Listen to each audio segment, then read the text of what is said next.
if we're within I think he said within 6 days of the sine die. Right now, we are always within 6 days of the sine die. So in fact, and I know the point is not necessarily that point, but every single day that we are here beyond a non-sine die, we are within 6 days of a sine die.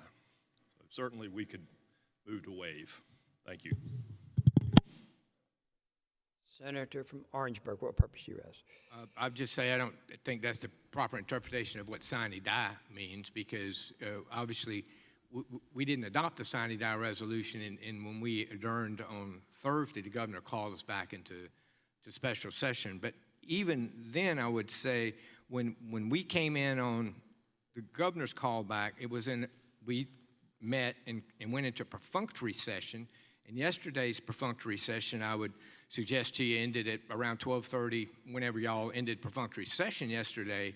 So the bill couldn't have even been received yesterday if we were out of the perfunctory session that we came in on. So the bill would need to be read for the first time today, which is going to get back to the same argument that even if it's read today, it needs to lay on the calendar today before we can take it up. But I am raising a separate point that the rules of perfunctory session are that you come in, you go out, and we did that yesterday, middle of the day-ish. When the report came in last night, I guess it was walked over here, but we were out of perfunctory session for yesterday at that point in time. The other thing I would point out to you that every other time we've had perfunctory sessions that I've gone back and looked at, we've had a calendar. We had no calendar yesterday. And I think that speaks again to the point that the rules of perfunctory session are that it's just that, it's perfunctory. We came in, we went out. We did that middle of the day yesterday like we did, I guess, every other time we go into perfunctory session. So I'd add that into the mix for your consideration. Senate will continue to stand at ease.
Senate is back in session. I'm prepared to rule on the point of order. That point of order is overruled, the point of order. Before us is H 5683, the senator from Horry. Senator Rankin, what purpose do you rise, sir? To present a brief report on yesterday's action on the committee part. You're recognized.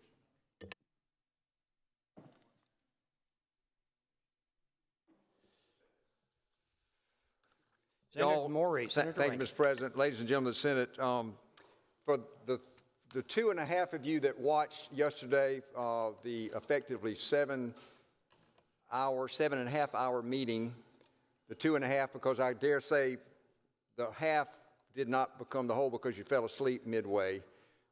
Do I have a witness? I don't. But I want you to know that the full committee was there, present and engaged, and mostly in their seats. Again, unlike the House that had to sit in their seats for 3 hours plus, we were a little more lax in that. And I want to preface my comments today with effectively what I said to those that sat in yesterday, in effectively an uncharted process, an uncharted hearing, an uncharted committee, such that as I addressed to them the question, why are we here today, yesterday, and again I say, why are we here today? And I announced to them that we find ourselves in a process that looks very different from prior redistricting efforts. And we are all familiar with that, some of us less so if you were a freshman than others, but that we did in 2021 that spanned 2 years and 4 months, I think, from stem to stern, whereby we held public hearings around the state. And I think for a fact, and again, Ms. Benson, Breed and John will correct me, but we met in every congressional district in the state. There was a dedicated public website whereby, in that instance, folks could publish, they could see, they could react, they could submit. And then whereby, again, for the Senate's purposes, we had a map room available to our Senate members. And that room was a well-trod, carpet-worn room whereby numerous folks came and went. And so that is not what you have before you today. And the procedures that we abided by then, again, were generated by what we consider the census in every 10 years, whereby we apportion folks who have moved into our state from certain districts, perhaps out of certain districts, but nonetheless, as our state has grown 400,000+, we believe in the last 4.5, 5 years, a dramatically different state now than it was then. But again, that is the normal process. And so this process, again, which I talked about last week or two, what is the process going to be? It is based on the consideration of whether to join the House in their map, which I don't believe they amended. Y'all correct me if I'm wrong. And to, again, consider what we had to consider and before us. And so at the early part of that meeting yesterday, we had a little bit of a discussion about which guidelines that we needed to abide. Excuse me, can I get my notebook? Or Have somebody. hand me that white book. If I don't let go of the podium, do I have it? This is almost like that competition when you're competing to get the car, but you got to keep your hand on it. And first time you take your hand off, you're out. Y'all know that? Anybody old enough to know what I'm talking about? Dion Tedder does not know. Coastal Mall in Conway, folks, and we got plenty of time to talk. Coastal Mall in Conway, that was the buzz. That was the bee's knees, man. That was it. Downtown Conway is kind of not downtown anymore. All this real retail is going to this fancy new mall, and in the center of this mall, they had a car, and there was a competition. I'm about 8, 9, or 10, and we biked over to the Coastal Mall because they had a great drugstore and a great ice cream store. The drugstore had a fountain. Anyway, folks were sitting there holding their hands, laying down, pillows, touching the car. And it looked as weird as this word picture I'm painting for you hopefully projects. What in the world are they doing? And so they are competing to be the last, not hold out, but hold on to the car. And the last hand, foot, nose, whatever body part touched the car, the last person that survived it, what, Senator Sabb? Won the car. This is not a car that I'm holding on to here, folks. This is not the prize. But anyway, so thank you for the handoff here. But y'all, again, I mentioned the guidelines that we talked about and that we typically adopt, that we do based on the current lay of the land from the U.S. Constitution. So to the point of that guideline, there were questions about, in our committee, whether to abide by ours, the old, or to adopt the House redistricting criteria. And so, unlike previous Senate redistricting efforts, we are considering only whether to join the House in passing this plan, along with any amendments, again, that may be offered here. Again, to my knowledge, none have been offered over there. And so the considered opinion from staff and council is that it is not necessary for us to follow the extra procedures we used in 2021 through 22. And again, that may be a subject for debate in here and or in amendments, but the timing of the House passage of this bill and the expediency, the exigencies, the hurry, the time, whatever you want to call it, exigencies of the timing of this election makes it impossible for us to do everything the same as we had done it before. And so the hope here is that our committee and you as a Senate are using all constitutionally and legally required procedures to consider the bill, to give it as full and deliberate a consideration as we can in the limited time that we've been given, and that our constituencies deserve. And so we corporately, with reservations of rights, adopted the House criteria that it used to craft its plan in keeping with our prior practices and procedures. So now, let me tack to the process, and I'm not going to be up here long, I pray, other than Conway and stories I won't belabor. But again, this process, and no doubt about it, it is different than we've ever had before. Questions asked about who we'll get to hear from. What time do we have to hear from? And so we got this, the House introduced their bill on May the 7th. It got second reading on Tuesday, and it was a vote of 74 to 36. It was read a third time and sent here yesterday when it was introduced and referred to our committee and, again, reported out last night with reservations for everyone to make amendments as they see fit. So, again, about 7 hours. We heard from 54 people, 76 members signed up. Folks, the very last speaker was from Spartanburg, Senator Massey. He was in the Liberty Fellows with you. You may be aware. And did ever he speak eloquently, just like another Liberty Fellows scholar, and perhaps there are more in this room. I think there are. But nonetheless, he waited, and he spoke last. There were 54 who spoke. 4 spoke in support of the bill. All others were either opposed to the bill. Some we heard nonpartisan. We heard from the mayor of, Mayor of Mount Pleasant, and a councilman, Mr. Haney and Mr. Brownstein, I believe. Again, in nonpartisan fashion, we heard from mayors, we heard from council members. But in terms of the input that we've heard as of 11 this morning, we've received written testimony to the redistricting email account from more than 300 people. And currently, we are processing dozens of written responses that were provided by hand at last night's meeting. So the staff is working to put all that together, and that will be made available to each of you digitally to read and consider as you want.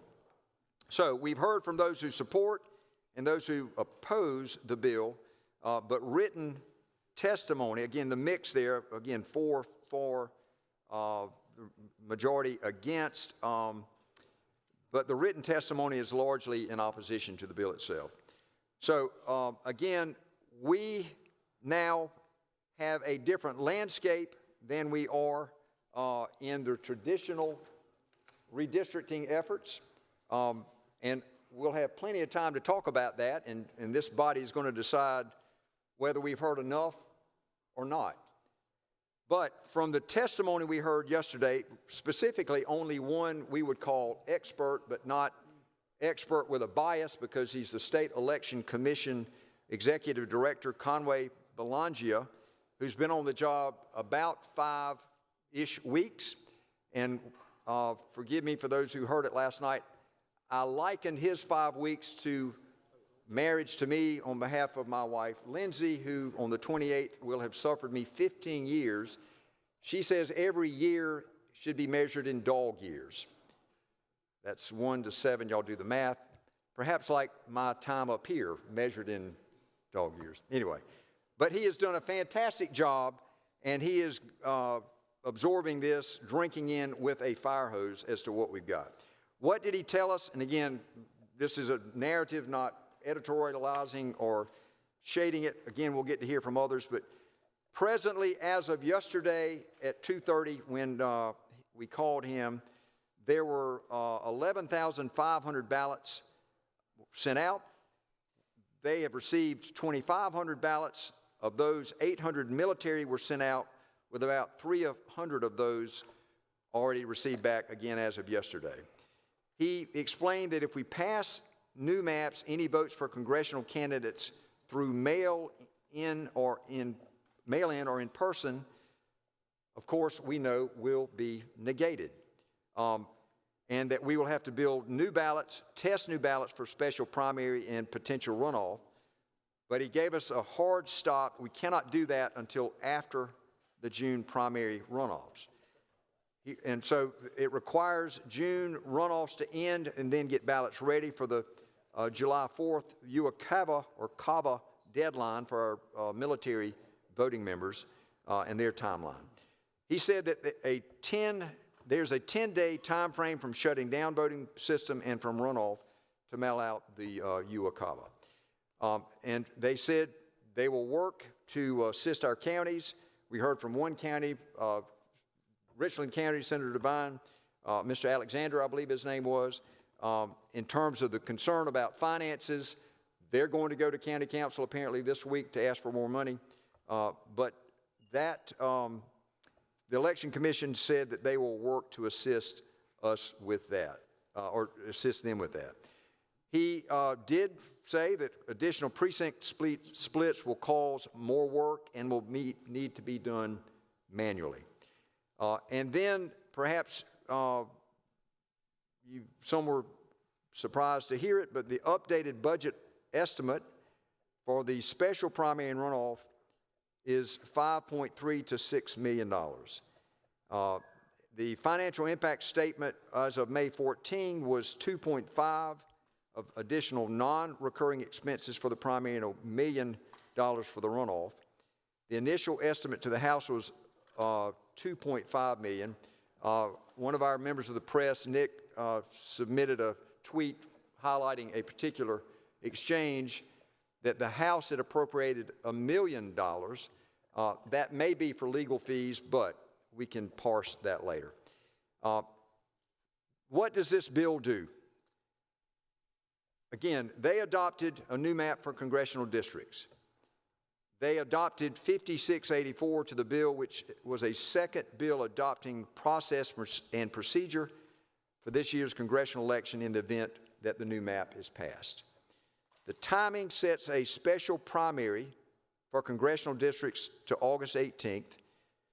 UACAVA deadline for August 18th. I meant, if I didn't say it before, August 18th. The deadline for UACAVA would be July the 4th. Filing period for the congressional districts would open at noon on June 1st and close at noon on June the 5th, assuming we pass this bill as the House has passed over to us. Written certification by the parties for the primary would be due no later than June the 9th. If necessary, a runoff would be held on September the 1st.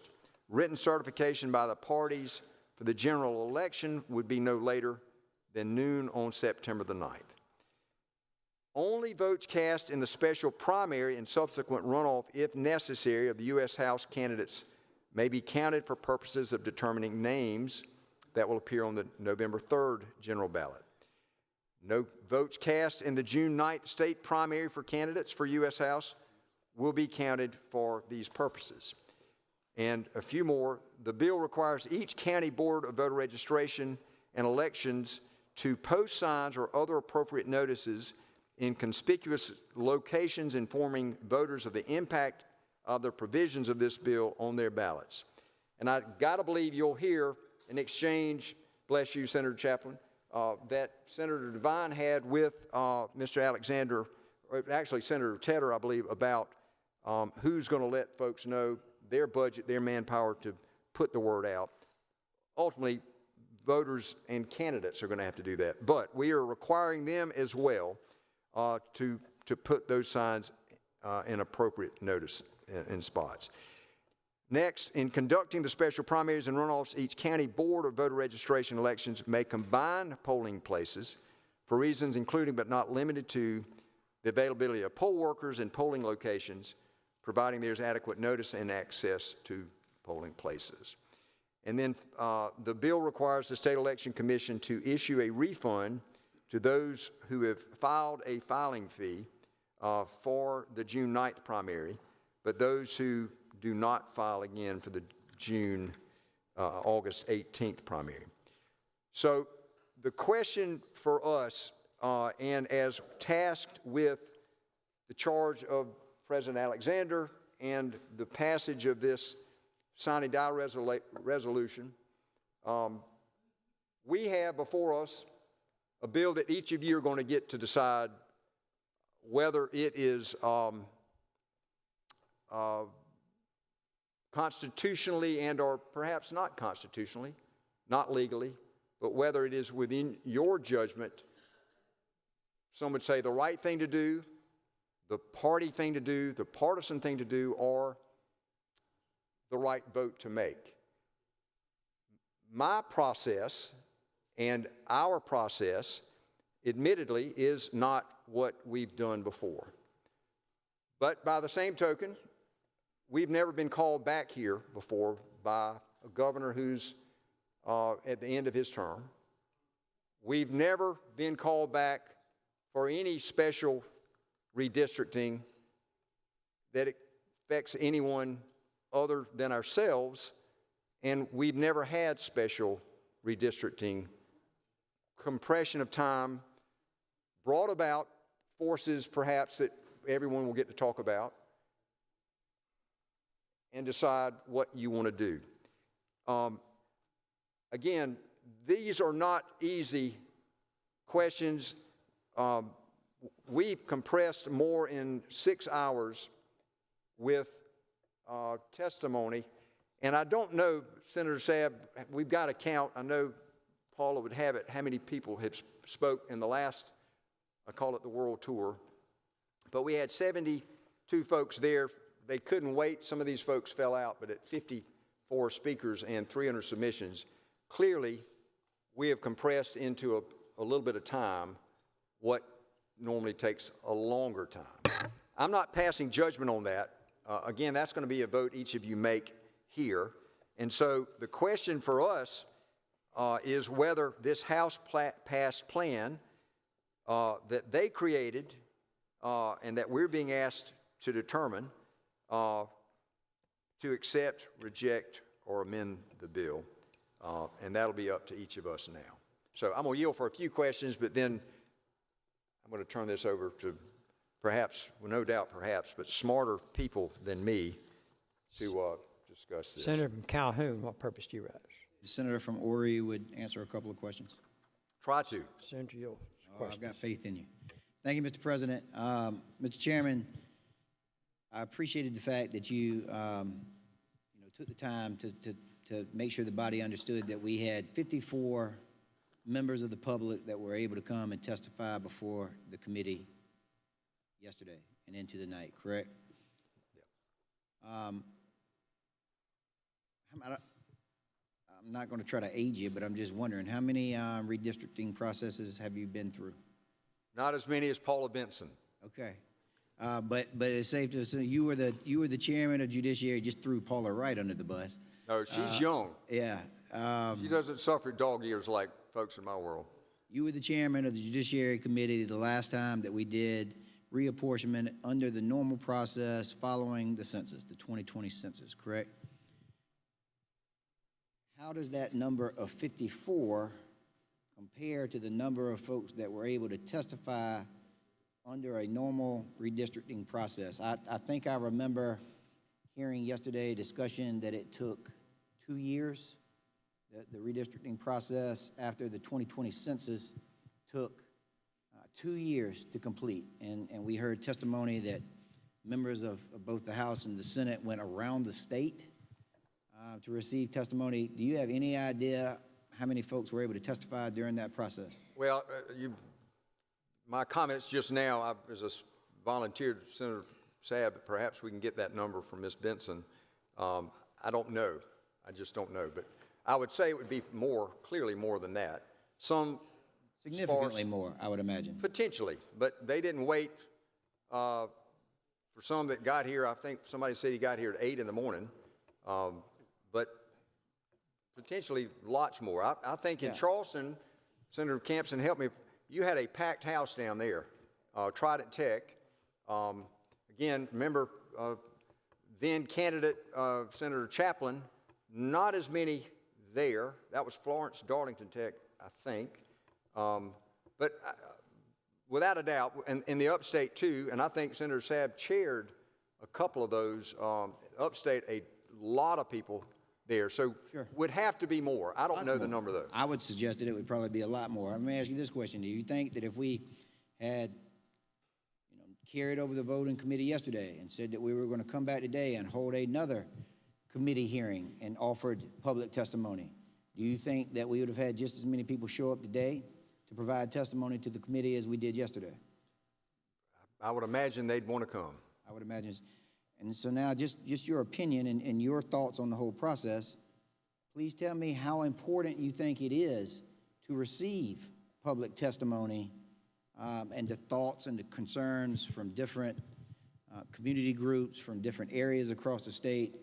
When this body is drawing new lines, how important is it to receive that type of public testimony and the wills and the wishes of the constituents and the voters across the state? Well, it is incredibly important from a diversity standpoint, from a geographic standpoint, and you may know that it was not suggested by anyone, but the idea was floated perhaps to not have any committee work and effectively have the bill go without reference and allow us to be on this bill more than, again, perhaps a speed bump time between the House and the Senate's receipt of it. But I believed that, again, I owe a duty, our committee owed a duty, not just to the people, but to this institution, that to do that would run short shrift and totally disregard what we heard yesterday. Now the question will be, again, we didn't do that. We had one day, and we packed it in, and we all stayed. And we heard everybody that stayed, and bless them for sticking around. And Senator from Edgefield says, don't read their names, but Michael was your Liberty Scholar, and I look on my list of 72, MB, you may know him as, was the last to speak. And so we heard, but would we have heard more had we had more time? Clearly. Clearly. And obviously if we would go around the state, which was prudent the first time around and probably prudent every time. However far you go every back, time. every single time it's been across the state to make sure that we hear from from different parts of South Carolina. And then just finally, you were talking about how unprecedented this is. And I'm just wondering, I mean, do you know of any other time where we have held a statewide primary election, not only in conjunction in the same year as another statewide primary election, but just a statewide primary election outside of the bounds of the normal schedule of when we vote in South Carolina?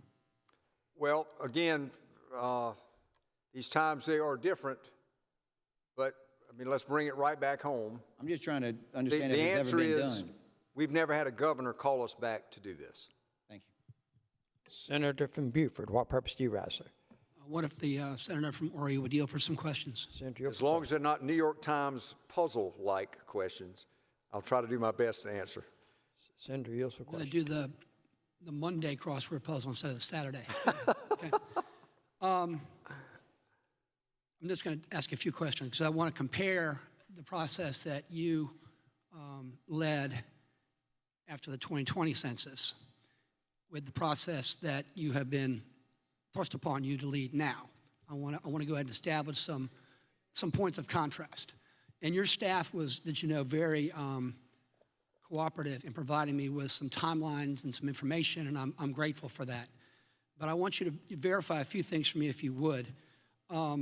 The timeline that I have in regard to the redistricting after the 2020 census, the first data point I think that's significant is April 26, 2021, which I'm told is when the U.S. Census Bureau publicly released the official apportionment results, which showed South Carolina's population had officially grown to 5,118,425. So that's the time period. So from my mind, that's when the redistricting process kicked off, when you got data, when the U.S. Census Bureau said, here it is, this is official, and provides it to the public and also to your staff. Would you agree with me that that's a logical starting point, or anyway, that's when that starting gun goes off? Is that fair? That's when runners set, go. Okay, and it's my understanding then that that's when staff begins working, that staff begins, looking at demographic data, begins looking at, various other things that they need to be considering. And as part of that as well, you start to set up these public hearings. Is that right? I mean, shortly after that, you went ahead and set up public hearings. And I've got as a data point, July 20, 2021 is needed a press release in regard to the 10 sites where there are going to be public hearings. And is that your recollection or thereabouts? I'm not trying to pin you down. Yeah, thank you for the actual date. Yeah, and so what I have in here is that there, on July 27, there was a public hearing in Columbia in the Gressett Building. In July 28, there was a Sumter public hearing at the Central Carolina Technical College. July 29, a Rock Hill public hearing at the York Technical College. August 2nd, a Greenville public hearing at the Greenville County Council Chambers. August 3, a Florence public hearing at the Florence Darlington Technical College. August 4, a Beaufort public hearing, which I attended, at the Technical College of the Low Country. August 9, an Orangeburg public hearing at the Orangeburg Calhoun Technical College. August 10, a Charleston public hearing at the Triton Technical College. I think you referred to that. Senator from Charleston said it was a packed house. August 11, a Conway public hearing at Horry Georgetown Technical College. And August 12, an Aiken public hearing at the Aiken Technical College. Does that sound roughly correct, those 10 hearings? That does. And it's my understanding that attending at those hearings were a special subcommittee that had been appointed by you. And I'm told, and if you would let me know if this is correct, that you were the chair of that subcommittee, that the senator from Charleston, Senator Campson, was a member, senator from Aiken, Senator Young, senator from Colleton, Senator Bright Matthews, senator from Spartanburg, Senator Talley, Senator Harpootlian, senator from Columbia, and senator from Williamsburg, Senator Sabb. I mean, those are the members of that subcommittee that I see was formed by press release. It was July 16, 2021. Does that sound correct? Yep. And were those subcommittees, 4 Republicans, 3 Democrats, did that subcommittee attend all these public hearings, those 10 public hearings with the public? Yep, Okay. we did, and some remotely me on a couple of those, and I believe Senator Campson chaired, Senator Sabb chaired, not just a few, yeah. So a bipartisan subcommittee working in a bipartisan fashion. And I'm told that at each of those public hearings, that redistricting guidelines or guidelines that the public should be made aware of are distributed, and information is given to the people that attend those hearings, right? They're given guidelines, they're given policy statements, they're given information so that they can meaningfully participate. Is that correct? That is, and that's what I mentioned earlier, and again, you might recall last week, and I mentioned Ms. Benson, but at every one of these, and y'all correct me, dial a friend, subcommittee members, but I recall that we had her recite for the public at each of those spots the guidelines that we adhere to at that point based on the 2020 census and based on the current law at that time. And so every time we'd go, every time we'd shop, they got to hear that. Sweet Paula's voice delivered it beautifully. And there's also, I'm looking at the submissions and the materials that are given to the public at those hearings, and the very first sentence says, the public shall be provided accurate and complete information about redistricting plans introduced in the Senate, whether by House or Senate bill, and on the public record with the redistricting subcommittee. So what I want to ask you is this. The public hearing that we had yesterday, that you had, and I did listen. I was one of those that listened. I admit that I worked at my desk, while I was listening, but I had you on audio only. But I did watch it some, but I listened to all of it, and commend you for the way you ran the meeting. Before the public offered their testimony, and you received testimony from various individuals, were they provided the guidelines and the policy criteria and the things that the committee was going to be considering in drawing those maps so they could make meaningful comments and contribute in a way that is actually constructive, or did they just start offering testimony really without having those materials or that guidance or those instructions given to them? How did it work? I would suggest the latter, and again, no offense to anyone, but just the crush of time, the crush of expediency to get to this process along this very abbreviated journey. We didn't have the normal exchange. We didn't even, as you may see, we didn't adopt the guidelines until the very end. And there was some discussion based on, and the public heard that, which was fine, but what are our guidelines? Traditionally, that would be published. I stand to be corrected if I'm wrong. The maps, likewise, would be published. Now, they were published on the House redistricting page, but they were not on ours yet because we have not passed that map. Arguably, again, but if they wanted to look, they could see there, but I think for a flat, black and white, right or wrong, we did not educate at least as we have had time to do before.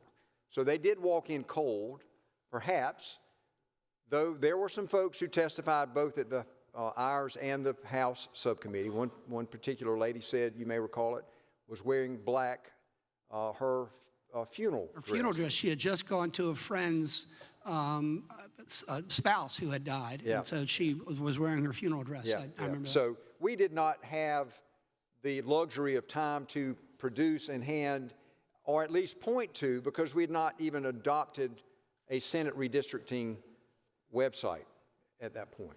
So let me ask you this. So you answering question from Senator Calhoun, you rightly said, in my opinion, rightly said, that public input is very important. It's very important. And it makes sense to me because you want individuals and people who are going to be living under these lines to be heard and have a say in it. So unlike with the redistricting process after the 2020 census, where there were 10 public hearings throughout the state. At the public hearings, there were guidelines given, there were policy provisions given so that the public was educated so they can make informed comments. Yesterday, the public made comments and suggestions and whatever but are you saying that they didn't do so knowing what the guidelines were or what the policy criteria was? Or was there any sort of public information given to the public so that their comments could be meaningful and constructive in the way that it was done back in after the 2020 census? I don't believe we've accomplished there yesterday Okay, for the sheer lack of time I understand. to accomplish that. And that is a shortcoming, and I will apologize for that to the 72 people who signed up, because it is not the norm. And the question will be, again, for each of us, but and someone else beyond us, a court perhaps, of whether they were handicapped from knowing what they were even going to be talking about. I would dare say that, and as we kind of argued back and forth, the nuances of Senate version versus House version generally accomplished the same thing. There was a Scrivener's error on one word that kind of got us a little off track, but effectively, these considerations, I dare say, had they known them and had we handed them a sheet with these to read before their oftentimes prepared testimony or from their hearts not prepared, I would dare say that there would be little difference in what they actually told us or the points that they wanted us to hear. But for a fact, we did not have the luxury of time to do what we have normally done. Okay. And is it true that obviously it's important to hear from the public when drawing up maps that they're going to have to live under, but is it true that part of the reason for this as well is develop a legislative record so that in the event that something is challenged, and in this case your maps were challenged by the South Carolina chapter of the NAACP, is one of the purposes of holding those 10 public hearings with maps distributed beforehand and with information given to the public in regard to guidelines, is that for the purpose of starting to develop a legislative record that you can then rely upon when the map you come up with is challenged in court? Without a doubt. And I'm not going to ask a question, but I'm going to ask for a help. I believe, if I'm not mistaken, friends help me, we have a court reporter at every public hearing, and we create a transcript, and we did not have a court reporter yesterday. But just to suggest that, well, we don't have a court reporter, we don't have a written record, you can view, you can transcribe. I did put folks under oath, which was perhaps totally unnecessary, but I started and thought I would just do it for everyone that we had, lest I stop it and someone think, well, why didn't they make me take the oath? But there is testimony that is available for a court's review that we'll see, but we did not have a court reporter this time. Okay. And but there was a court reporter back after the 2020 census with the public hearings and okay. Again, ask a friend, hello, Paula. Okay. I bet we've had a court reporter at every term of redistricting that we have done in this Senate. Probably more importantly, in the past, without the advent of technology now to be able to see, record, and play back. And again, looking at the timeline that your staff gave me in regard to the redistricting after the 2020 census, after those 10 public hearings, I'm looking, and it seems like you've had 8 subcommittee meetings of judiciary subcommittee meetings following those public hearings. What took place? What goes on in those 8 subcommittee meetings? I mean, not in granular detail, but just conceptually, what's discussed, what decisions are made, what's the purpose of the meetings? I mean, what happened during those 8 subcommittee meetings following those 10 public hearings?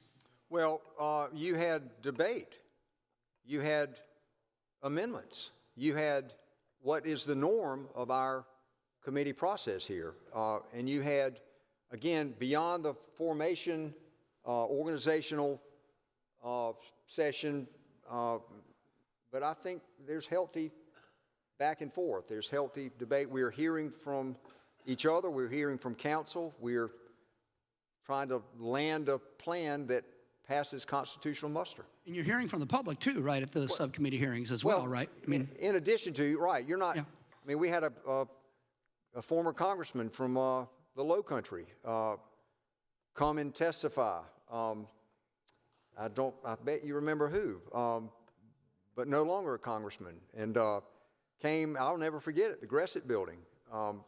And that was not one of the normal public hearings. You know what I'm talking about, yeah. So very public exchange, very tense, terse exchange with the subcommittee. And were there amendments adopted? Yeah, amendments, I don't recall specifically that day, but definitely amendments were adopted. And the whole theme, the whole journey, again, I invoked the term I used last week, the journey from that start that you just referenced to our 2-year and 4-month later process, by which then 2 courts divine whether we have done it correctly. That process, again, allowed for members to go to the map room, members to talk to our cartographer, members to work with their own party, their own delegations, to get a plan that, as Senator McConnell was quick to say, and it might not have been his line, but better get on the bus quick or the bus is going to leave you. So what you're just describing is the redistricting after the 2020 census. From every time. Right. So you're not talking about what happened yesterday. You're talking about what happened back in 2021. That's there was more done in 7 hours yesterday to assume that we had any of that time to do it. And to the point as well, apologies or owning it. I'm sorry, but there was no time. Well, I don't think you need to apologize. But but to the public that says, oh, this is a, pick your terms, this is a whatever deal, I gave the public as much as I had time to do. I don't like that, and I will tell you I don't like that. Yes, sir. But the idea of appointing a sub to then shift to, okay, guys, gals, let's all come back. The sub's done the heavy work. What'd you hear? There wasn't time to even talk about that. So the full came, and to the credit of those, and each one was here in body or in one proxy. Everybody was there. And so they gave the full committee's attention to here. But no, there was none of that. There was no sub, there was no time to do what is the norm when we're doing our own work. And there is a distinction here. You may call that a distinction without a difference. But when we do our work, we expect the House to defer to our work, our plan, and our guidelines. Similarly, when they're drawing their plan, we defer to them. Generally, and I don't know that I'm wrong here, but there's not a difference in the guidelines except for this process, which is based on an expedited schedule. And then moving beyond, because all these things were taking place, the subcommittee meetings from July of 2021 through January, early January 2022. So this would have been done before we were back in session. And it's my understanding it's then the case that in the first week of the session following all that 2021 work that you guys did, that there was a bill filed to propose redistricting. I'm talking about congressional right now, but I know there were probably others, but I'm just talking about congressional. At that point, when you filed, that would have been a map filed at that point in time in terms of your recommendation, or may have been a subcommittee bill, or I don't know who the sponsor of the bill would have been, but there would have been a map that came out of all that process. Is that correct? Correct.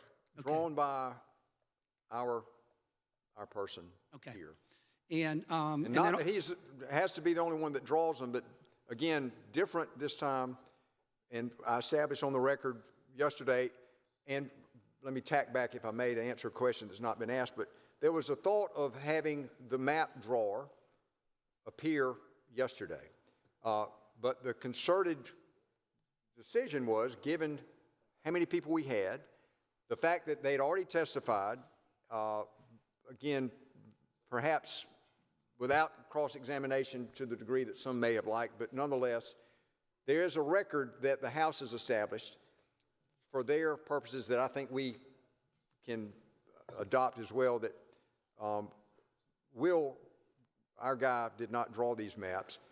And again, maybe that doesn't matter, but again, to the difference of what you're talking about, House does theirs, we do ours, and the last, traditionally, and again, subcommittee members, y'all help me if I'm wrong, we do the congressional maps last.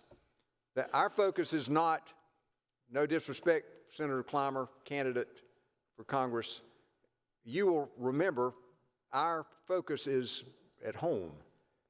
Congress is the last effort, and again, generally that's not as contested as perhaps now. Now, when you say you almost wanted to invite the map maker, are you referring to Mr. Kincaid? I think Adam Kincaid, I think that's his name. Okay, so, and he is a principal for what entity, what organization? I don't know. I've never met him. I've had a text exchange with staff in terms of his availability. Then it was decided perhaps that we might not need him and would not have time. And so, but there's a record of who he is. I don't know him. Would you be surprised to know that he was a principal with the National Republican Redistricting Trust, the entity? The name of the entity, okay. But that's the map maker. When we refer to map maker throughout this discussion we're going to be having, that's what we're talking about, right? We're not talking about somebody employed by the House or employed by the Senate or employed by anybody in state government. We're talking about the map that Mr. Kincaid prepared and delivered down here, correct? True, but let's not be naive to the fact that in each of our redistricting efforts before, you do get expert map drawers that will submit maps through various members. There is a website. You can draw your own map that, again, based on the data that you got, everybody can draw their own map. And we, again, under the normal routine, we'll let them submit maps, proposed maps. So there are outside map drawers, but in this instance, this is not a organically generated map. It is from an expert that happens to be not a South Carolinian. So, not that there's anything wrong with that either. So we'll talk about that in a little bit. So getting back to the 2020 census and the redistricting that flowed from that, in the public hearings, the 10 public hearings, the 9 subcommittee hearings, and then ultimately coming up with a bill that was filed with a map. Would it be possible to designate one individual at that point in time as being the map maker, or frankly, is the subcommittee really the map maker because you were the ones that received testimony and received expert input? And in terms of, I'm trying to figure out whether there could be an analogy drawn here. I mean, you said there was a map maker here, and we know it's Mr. Kincaid. Was there a similar singular map maker back in 2021? Or was the map, congressional map, ultimately filed the work product of the subcommittee through doing amendments, through doing discussions back and forth with each other? I mean, that's my understanding of it. I'm just trying to see if my understanding of it's correct. You're correct. And again, the traditional process is you go to the map room. You can bring with you whoever you want. You can bring your expert. You can bring, but it is effectively, again, if I'm using this correctly, organically produced in that each one has the ability to bring their own to the subcommittee through the process that becomes adopted by sub, by full, and then to the floor. And in looking at the map that the map maker drew here, the one that the House considered and passed, and the one that you considered in committee yesterday and passed, were there any questions at all asked in regard to how he came about that map, the demographic analysis, the application of the conventional criteria, traditional criteria that the Supreme Court has said you're to use in drawing maps, any sort of regression analysis in regard to minority votes? I mean, what factors and what criteria and what basis upon which Mr. Kincaid generated this map? Was there any exploration as to that? Not by us, but again, let's not be naive either, not that your question suspects that, but I don't recall, and again, stand to be corrected, where we've ever had a cartographer testify before our subcommittee, how did you do this? I may be wrong, but the exchange with someone's expert and their map, I don't recall ever seeing that before.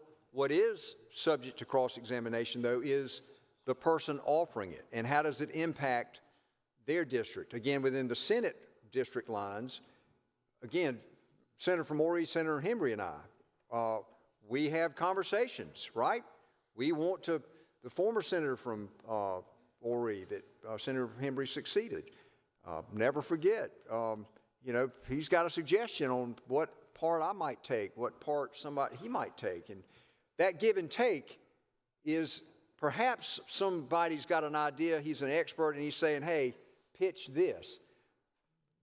So I don't think we've ever done that, but you got to stand the test of how many votes you can get. And that's, again, the organic process by which everyone that gets to participate, how does it affect you? Senator from York, Senator Johnson, what questions do you ask, sir? Unanimous consent request. State your request. With the senator from Horry holding the floor, I unanimous consent to pass out material to the body. Is there objection to the unanimous consent request to distribute material to the body?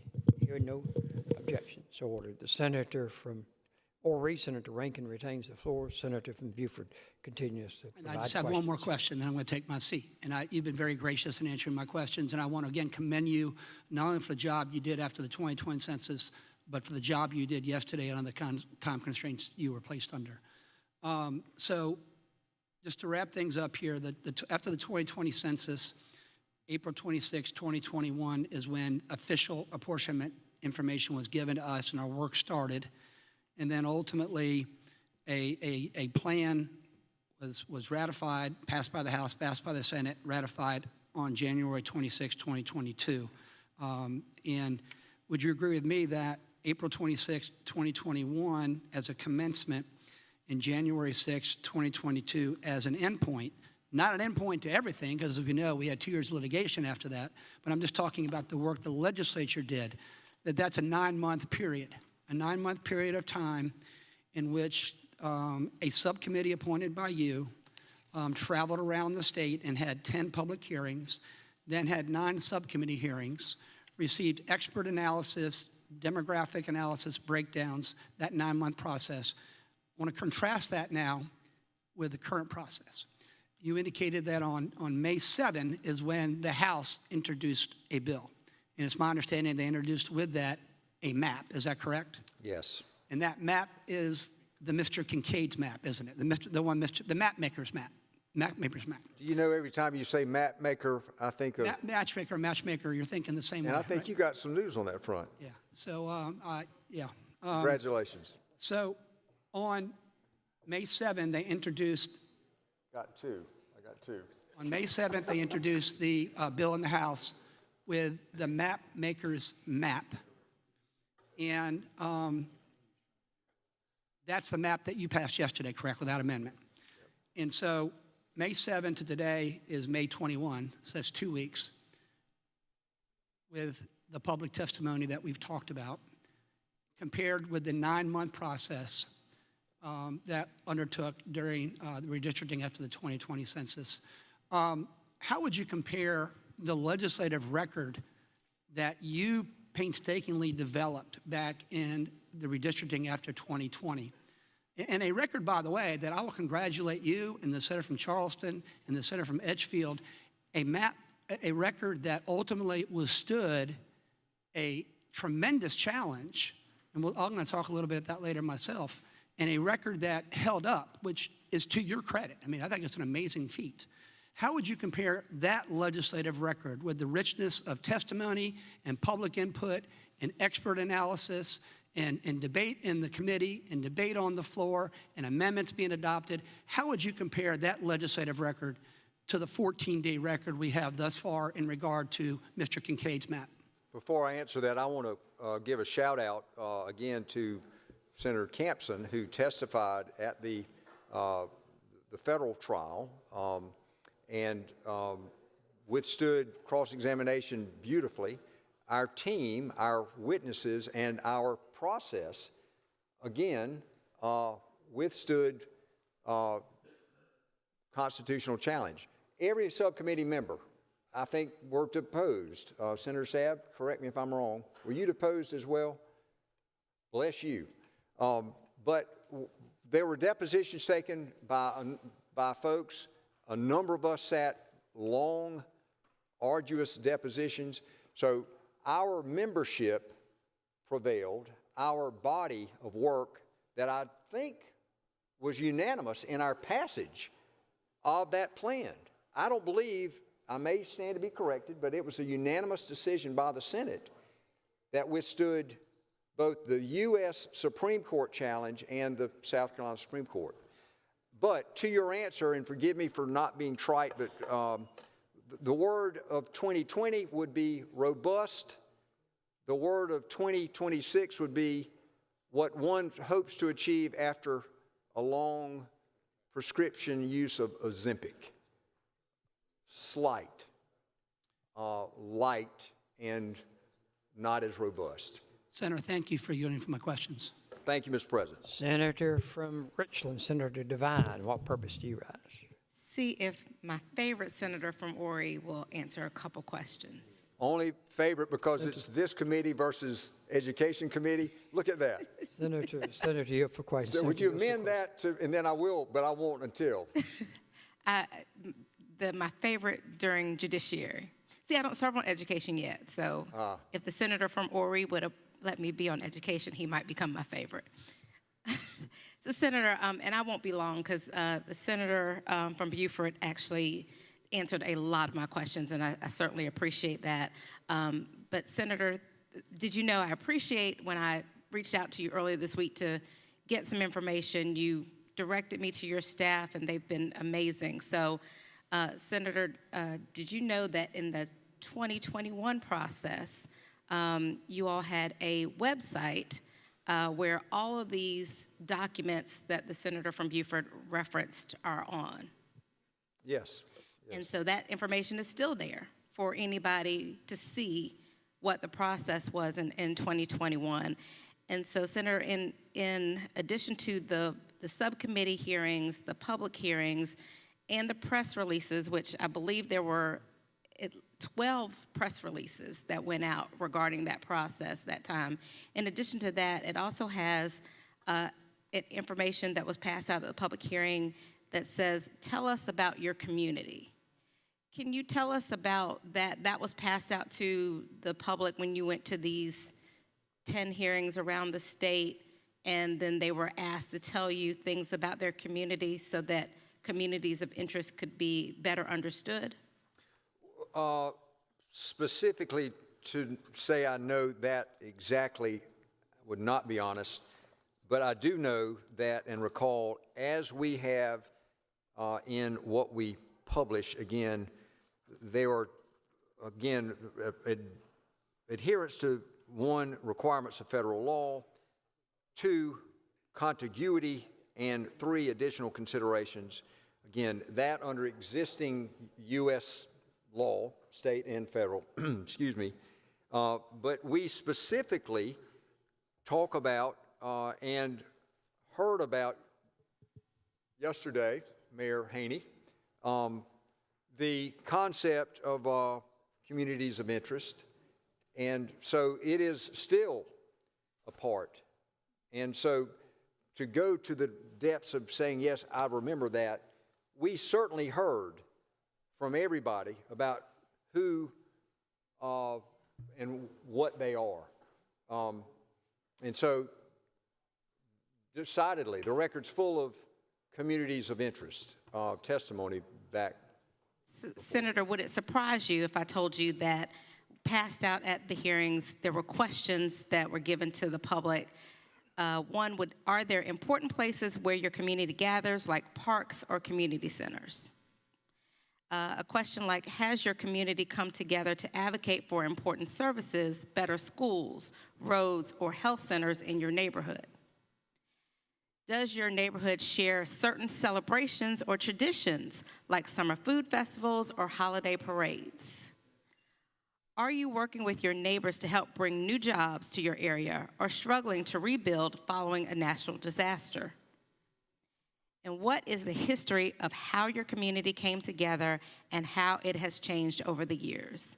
Would it surprise you if people in these public hearings were asked to tell you all, the subcommittee, those specific things about their communities? Again, that's consistent with, again, one of the three key factors of the guidelines that we adopted then, and I dare say we will adopt come the next census. And so, based on your answers to the senator from Beaufort, after all of that feedback was received from South Carolinians, from their communities, that information was used to produce maps that were considered by this body. Correct. And again, not to quibble, but arguably, those questions are more important to who is my senator, or who is my South Carolina state senator, or who is my House of Representative, versus who is my congressman. Yes, those are factors still, and yes, there is some clear head scratching on who belongs to who, and do they have interests that are aligned, not politically necessarily, but competitively, perhaps in any number of categories. But, you know, I could suggest that it is important, but there's 7 of them versus 170 of us. Again, I think it is important for every step along the way, but. Well, because it is important when you're looking at communities of interest. If you have a community that has beaches and beach nourishment or environmental issues, is critical to that community, as opposed to a community that has mountains and they're not really as in tune to the beaches. So it goes to whether or not you truly are a community of interest, correct? I agree. Okay. And so based on that, this information went and a map was drawn. I know you've mentioned that we did not have Mr. Kincaid testify for us, but he has been on the record. But I don't know if I've seen whether or not he has been provided or whether he even had any opportunity to receive information from communities, from South Carolinians, answering these type or similar questions to determine what communities of interest are for our state. Are you aware of any of that? No, and again, just to kind of tack back to my response to Senator from Beaufort, that this gentleman is not a South Carolinian, maybe vacations here, I don't know, but I don't know that we've ever examined anyone's work except the member offering the plan and whether we support it or not. And again, to the degree that he followed this versus that versus whatever consideration, effectively it has been said, and the body will get to decide this itself as soon as I sit down. We'll start talking about other things, which I'm about to do after my friend, the subcommittee member, gets me, but not the other one. The idea that this is a homegrown map is somewhat accurate or somewhat not relevant, because right now it's the House's map. No amendments were made over there. I don't know that any member offered amendments to the map. Did they tweak it? I don't know that they did. I did listen, like my friend who can do a Monday crossword puzzle or a Saturday crossword puzzle as fast as can be, but we listened to that. I listened and tried to find out, again, at the subcommittee levels as well, what was going on. But absent some amendment over there, effectively the House is trusting someone else to make it their map. And the question for the Senate will be, will this be our map? And will we amend it? And if we amend it, does it become Senator Devine's map? Right, we're being asked to. But you accept had their that map. opportunity, Yeah. right? To my knowledge, they did not adopt any amendments over there. And again, would that be the logic here? Or would there be better logic to make some tweaks to it? But effectively, the difference here, again, just comes to my mind, but organically grown, organically produced and shopped and vetted by our membership when we're drawing our own maps. The normal process, as I said, is the congressional maps are not an afterthought, but they don't get as much time, and Senator Sabb will correct me on that, as generally as we focus our House and Senate maps. But the testimony we heard clearly affects, and they're speaking to the who is my congressman and I don't want to be in this district. We do hear that, but that is not the preeminent focus that we historically paid to this topic. And so, Senator, I think last night when I asked you about maps, you did tell me that you can look at maps, and I did find actually the House's map, and to my surprise, the map that we had, it's not very detailed. So, looking at it, I was assuming I was being moved to Congressional District 2, which is Joe Wilson, and I know him very well. But when I was able to go to their interactive map and put in my address, did you know, Senator, that I'm actually moved to Congressional District 3? So I will be not with the senator from Cherokee that I thought, but it looks like it looks like I'll be in Oconee and Cherokee, although I've lived 50-plus years in District 6.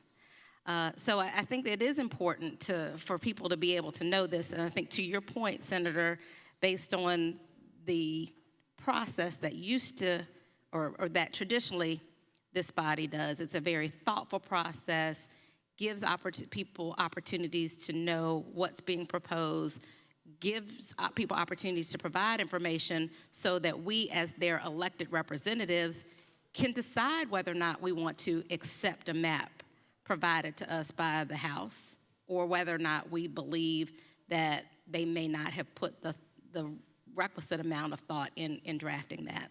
Just a couple more, Senator. Just do you know, and if you don't know, I certainly understand that, do we know who hired Mr. Kincaid to draft this map? I don't. And are we aware of whether or not he was paid to draft this map for the state of South Carolina? I don't know that. And do we know when when the map was drafted? Okay. And then I guess lastly, Senator, you did a great job at summarizing what was discussed yesterday. We heard a lot of great comments. One that I had not thought about until the mayor and council person spoke, and then the young lady who worked with military voting and census. The census that we are basing, or that they are basing this map on, the 6-year-old census was actually conducted in 2020. Is that correct? Yes. And the 2020 census was a modified census due to COVID. Is that correct? Yes. So even the numbers that we're using for 2020 are probably undercounted, but in the 6 years, as we hear almost every single day from our fabulous governor, South Carolina is the fastest growing state in the nation. So we are basing new maps, congressional maps, based on underreported 2020 numbers that are 6 years old. Is that correct? Again, and there's, we would examine this, but you don't have to take testimony on it to divine. Again, third time, maybe that'll be the last time, Senator, that I use that with you. But SC Gov, we chart and this is due Department of Employment and Workforce, as of May 7th, it charts the population growth from 2021 through 2024-25, and that gives you 80,000 per year. And some would say, those in Horry, we love those folks in Horry. Mayor Haney, again, Senator Campson, I'm not picking on your mayor, but they did something about theirs. I don't know that we can do in Horry those impact fees like they did, but Horry, I dare say, we're growing perhaps a larger number, but to this public record, the dues numbers, it is average 80,000 per year since the last census. And based on the one person, one vote, these congressional districts are supposed to be drawn about the same number of people, but quite honestly, we really don't know what that is.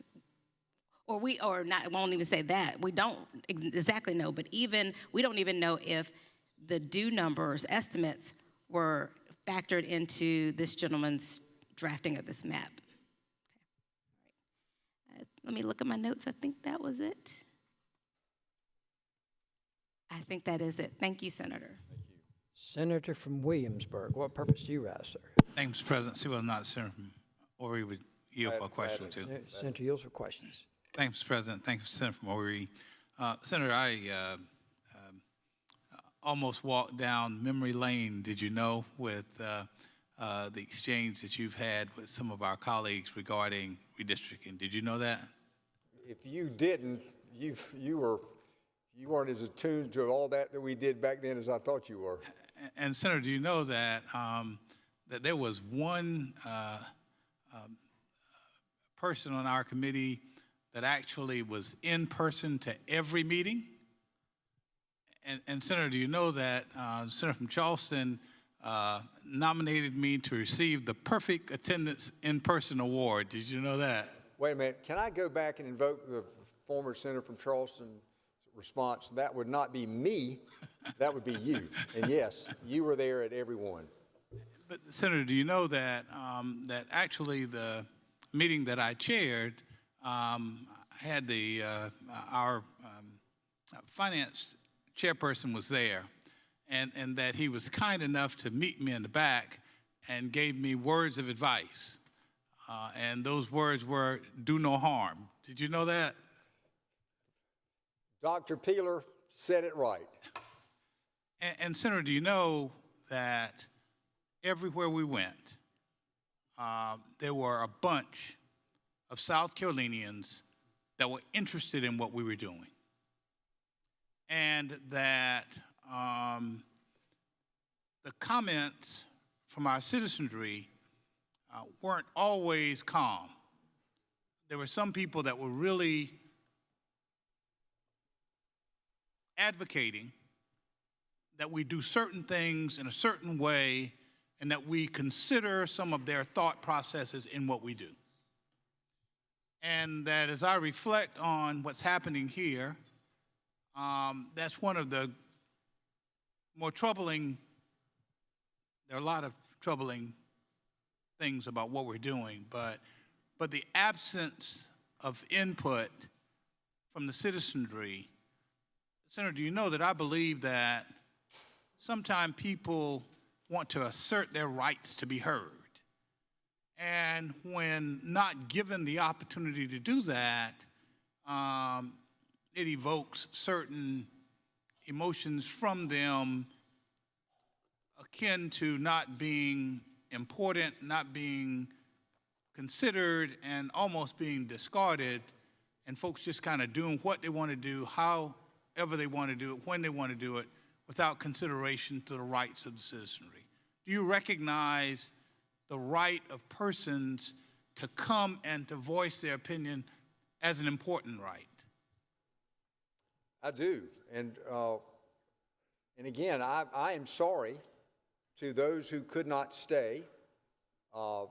Again, the gentleman from Spartanburg who stayed looked as sharp, I'm sure, as he did coming in maybe early that morning or that afternoon or early yesterday, just as sharp and crisp in his appearance and his logic and words to us. I am sorry that we did not and could not, based on circumstances beyond our body as to why we're here today, done this the way that we would normally do. And so, and I want to tack to those who express the feelings that you're talking about, the raw, the real, and the personal, who, again, overall we heard more opposed than we did in support, again, far overwhelmingly against. But to the person and to the logic that you will hear later when I sit down, please, again, one man, one vote. It means something. It's not just an aspiration. It's supposed to mean something. And so, whatever your politics, if you're trusting somebody that might not share your view of the world, your view of their interest in your world, then by land, they need to be heard. And so our process has encouraged that. And Senator, and this is the other point that I wanted to sort of piece the two together, and I mentioned Senator from Cherokee, but do you know that every site we went, there were members as we were in their areas that actually came. And those members listened to those constituents. And Senator, do you know it's my belief that when we hear from our constituents, it puts us in a better position to advocate on their behalf and to vote consistent with their wishes. And Senator, you know that's another important element that I believe is missing. And look, I am not casting dispersions against my chair of judiciary. I was honored to work with you the entire time, and quite frankly, that I was on judiciary, and quite frankly, it was a high honor for me to have been chosen to be a part of that committee, and I'm just happy that I was blessed and fortunate that my schedule allowed me to be in person to each of those meetings, because each one, Senator, did you know, was a learning experience. I was motivated by a lot of things that I heard, and quite frankly, Senator, those are the kind of experiences I think that encourages us to continue in public service. Did you know all of that? Well, and bless you for doing it, and bless those who continue to do it. Again,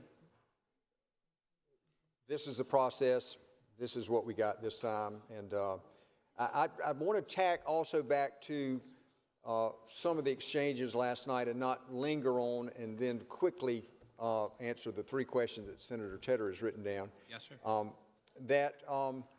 The demeanor and the decorum was respectful. Yes, sir.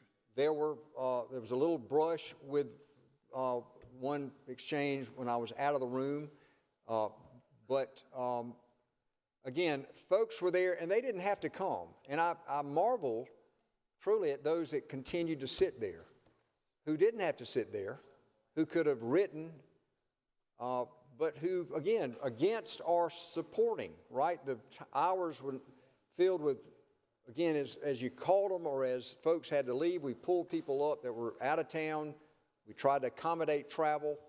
But anyway, it was as respectful and I think received as well as we would want to be and be proud of. Thank you for that, Senator, and thank you for yielding. And my final point that I'll make as I take my seat is that do you know that I had an appreciation for the members of our Judiciary Committee who were willing to sit there to work and to listen, Senator? Did you know all of that?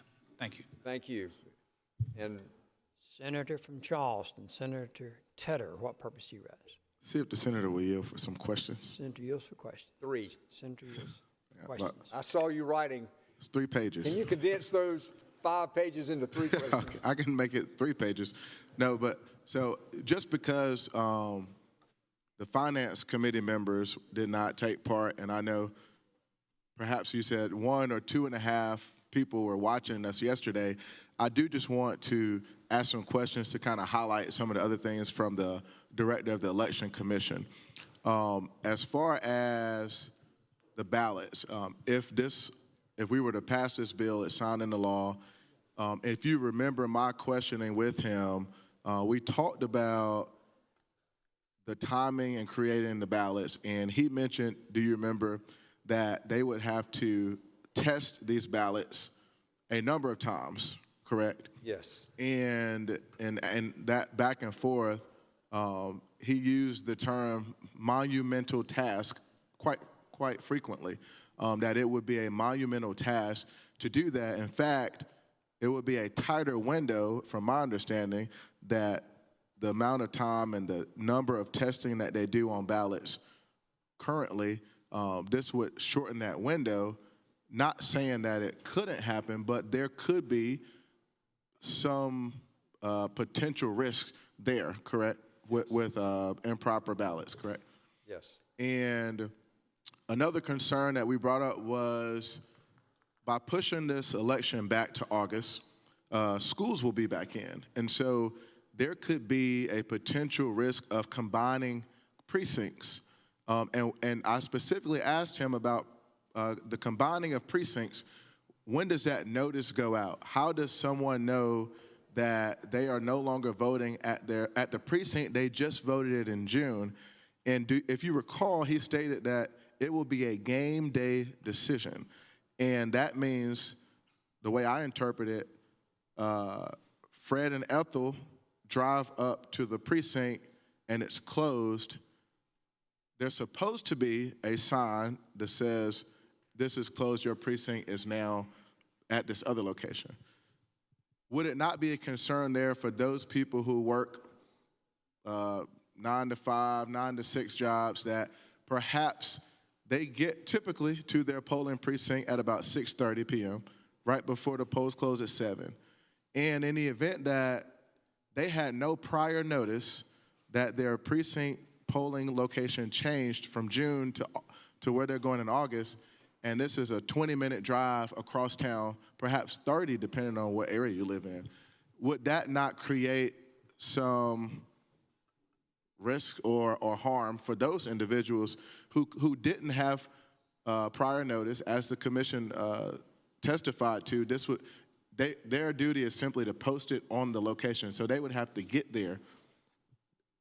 Does that track from yesterday? Yeah, I recall that. Okay, and so I'm just sharing this so that the other members know what some of the concerns were, legitimate concerns. And my next question is, with the schools being in, there was a concern about using that space, because if students are in school that day, perhaps certain, and I can't remember who testified to it, but there was a particular person, it may have been the Richland County gentleman, Mr. Alexander, who said they have a gymnasium, he can put 40 to 45 machines in.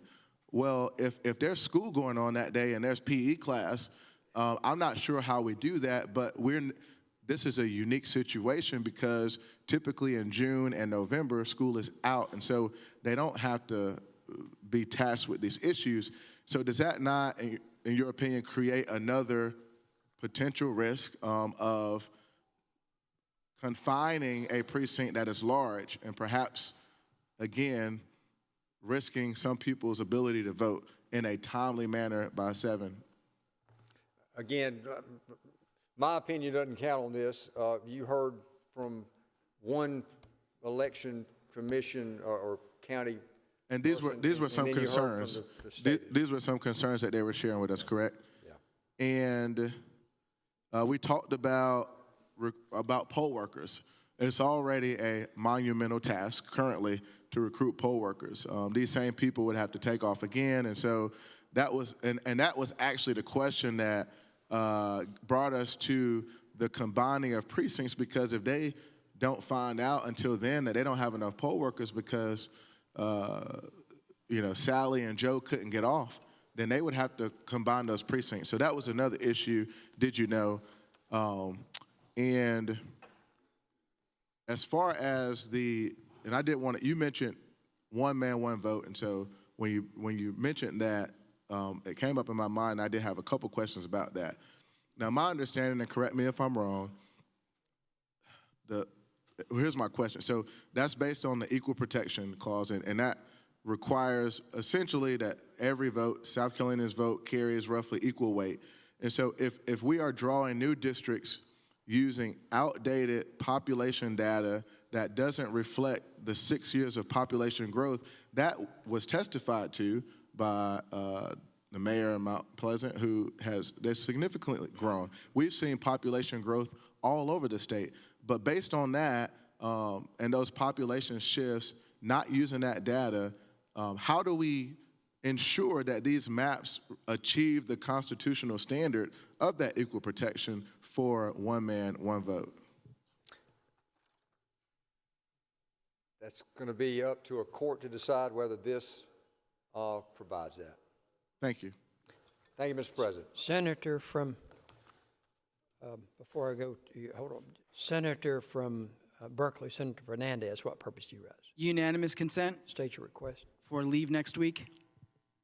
Is there objection to the unanimous consent request by the Senator from Berkeley, Senator Fernandez, for leave next week? Hear no objection. Excuse me. So, Excuse me. Senator from Charleston, Senator Sutton, what purpose do you raise? Senator, yield for some questions. Senator, I will yield if you would like to join with Senator Fernandez for leave for the next 10 minutes. I would like leave for the entire body because I'm supposed to be home Just right 10. now. That's all I need is 10. But anyway, just wanted to touch on some things that I heard, and thank you for chairing that committee in a little over 6 hours, 7 hours, however long it was, in a professional manner yesterday. But are you aware, one of the the big things that I took away from that, from hearing the gentleman who's a retired colonel that testified to us, also the gentleman who is a veteran of Vietnam, that Hemsel. Yeah. That do you remember when they both more or less said that this is canceling military ballots, canceling the votes on their congressional primaries? That has never happened in modern history in our state before, that military members overseas reached out, went through the correct process, took the time to fill out their ballots, sent it back to us in time, followed all the rules. But this would be a first in South Carolina history where we said, too bad, so sad. Your vote in your congressional primary race no longer counts. And oh, by the way, you may live in a new congressional district. Uncharted territory. I'll tell you another thing. Are you aware, another takeaway, and I'll keep it in my military frame background, is when we have accidents in aviation, we go back and we look at the air chain, and generally it's not, very rarely is it one factor that leads to disaster, right? It is a series of events that things go wrong that lead to catastrophe. And I'm sitting here and looking at this. You've stated that this is normally a 2-year process. We're trying to do it now in 2 weeks.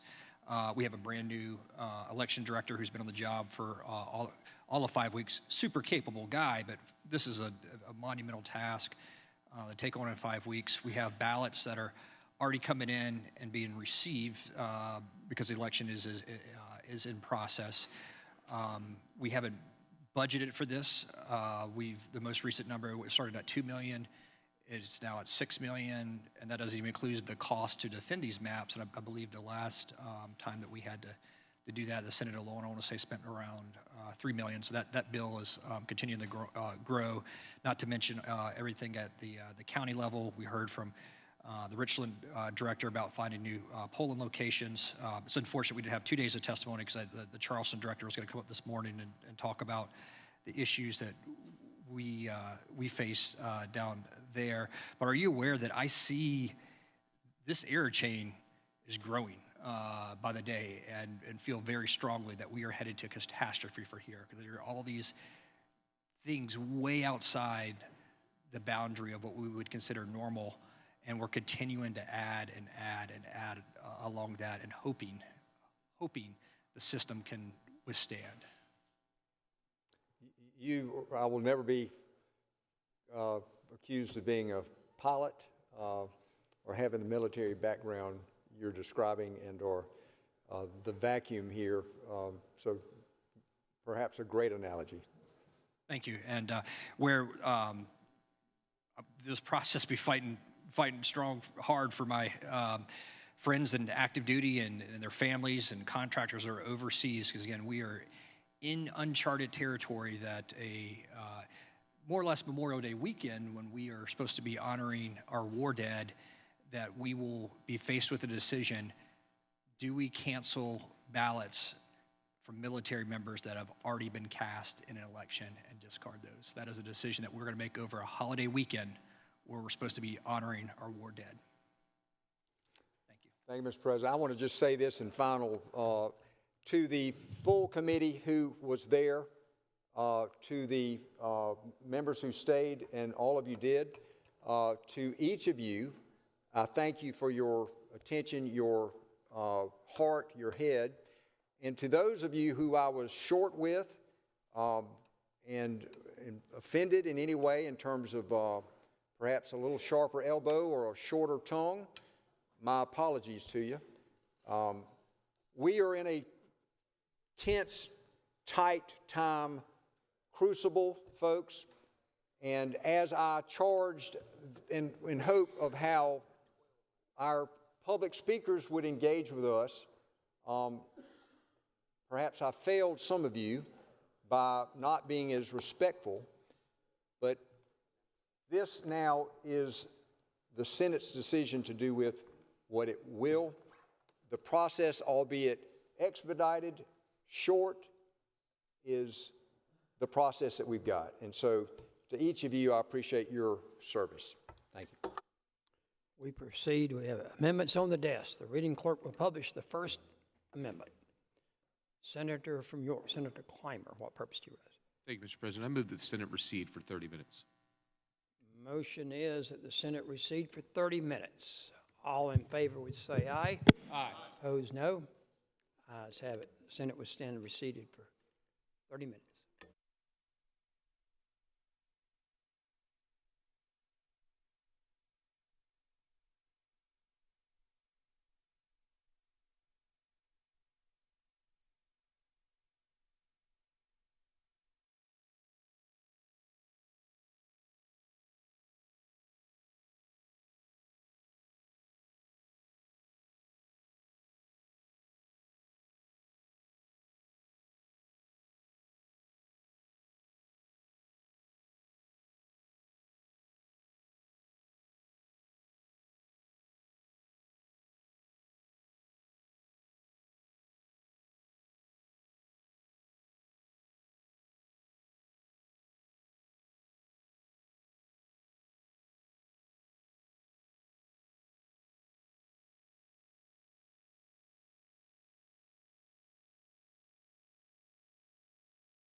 Senate, please come to order.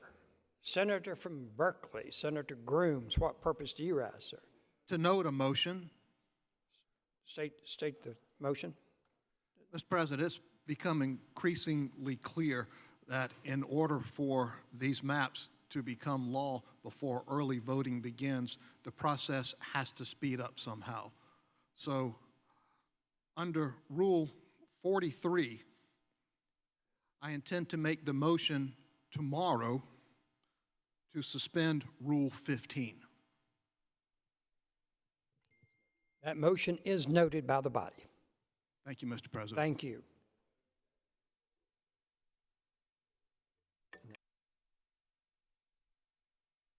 We have amendments on the desk. The reading clerk will publish the First Amendment. First Amendment is by Senator Johnson, amends the bill, strike Section 1 and inserts. Senator from York, Senator Johnson, what purpose do you ask, sir? Move to carry over Amendment 1. Motion is to carry over amendment number 1. All those in favor would say aye. Opposed, no. Ayes have it. That motion is carried over. That amendment is carried over, excuse me. We have further amendments on the desk. Reading clerk will publish. Reading clerk, Amendment number 2 has been withdrawn. Amendment number 3 is by Senators Hutto, Jackson, Sabb, and others. Senator. The bill adds a new section. Senator from Orangeburg, what purpose do you ask? Motion is to carry over amendment number 3. All those in favor would say aye. Opposed, no. Ayes have it. Mr. President, Amendment's carried over. Senator from Orangeburg. are the other amendments on the desk mine? Let me just check. All of them, but one of them I think is by Senator Sutton. Walker. We can put them back up, right, if we pull them down? Hutto. Tedder, number 7. They're not all yours. Sutton, number 9. Next amendment. Next amendment is amendment number 4 by Senators Hutto and others. Mr. President, Senator from Orangeburg. move to carry over. Motion is to carry over the amendment. All those in favor would say aye. Opposed, no. Ayes have it. Amendment's carried over. Reading clerk will continue to read. Amendment number 5 is by Senator Devine, amends the bill, adding a new section to read. Senator from Richland, Senator Devine, what purpose do you ask? Move to carry over. Motion is to carry over the amendment. Reading clerk will publish the next amendment. Amendment number 6 by Senator Hutto and others, amends the bill, adds a new section. Senator from Orangeburg, what Move to purpose do you carry have? over. Motion is to carry over the amendment. All those in favor would say aye. Opposed, no. The ayes have it. The amendment is carried over. Amendment number 7 by Senator Tedder, amends the bill, section 4, strike section. Mr. President, Senator from Charleston, Senator Tedder, what purpose do you ask? Move to carry over. Motion is to carry over his amendment. All those in favor would say aye. Opposed, no. The ayes have it. Senator from York, Senator Johnson, what purpose do you ask? Unanimous consent request? State your request. Unanimous consent to go back to Amendment 1? Is there objection to unanimous consent request to go back to amendment number 1? Hearing no objection, so ordered. Reading clerk will publish amendment number 1. Amendment number 1 is by Senator Johnson, amends the bill, it strikes section 1 and inserts. Senator from York, Senator Johnson, what purpose do you ask? Unanimous consent request State your request. to hand out literature to the body? Is there objection to the unanimous consent request by the Senator from York, Senator Johnson, to distribute material to the body? Hearing no objection, so ordered. Mr. President, Senator from to explain the amendment? You're recognized on your amendment. While he comes to the podium, Senator from Williamsburg, what purpose do you ask? Never mind. I had an item that was left with me, didn't know whose it was. Okay. I now know whose it was. So, Okay, thank you, sir. Thank you. Senator from York, Senator Johnson is recognized on his amendment. Thank you, Mr. President. Mr. President, would ask that we place the map, the overlay map on the screens, please.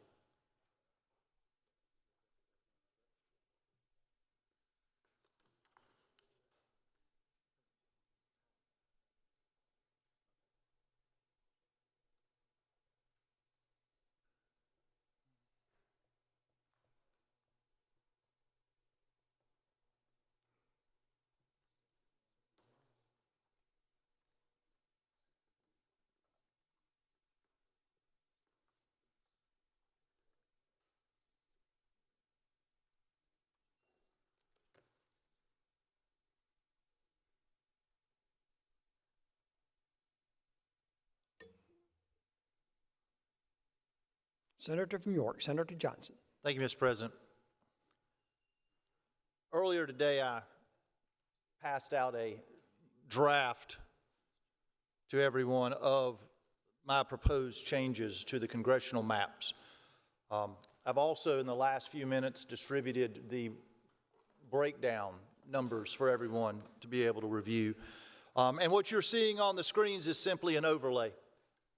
You see the map as passed by the House is obviously the dark red lines, and the new map is reflected with all the various colored maps that you see. I want to kind of tell you how I got to my map and how this map came into creation. 2-3 weeks ago, like many people, many members of the Senate, I was contacted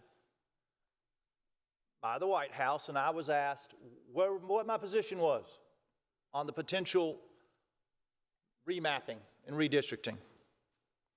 I voiced concerns that I had with the map that was originally proposed, the map that the House proposed. And I said that I was willing to work with them to fix it. This, ladies and gentlemen, is that fix. It is a map that, in my opinion, fixes this. This was a map that I will say that was drawn and provided to through negotiations with the White House.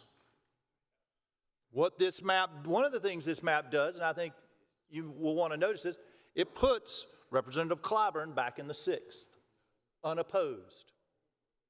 It does not put him in a same district with Joe Wilson, which the House-drawn map does.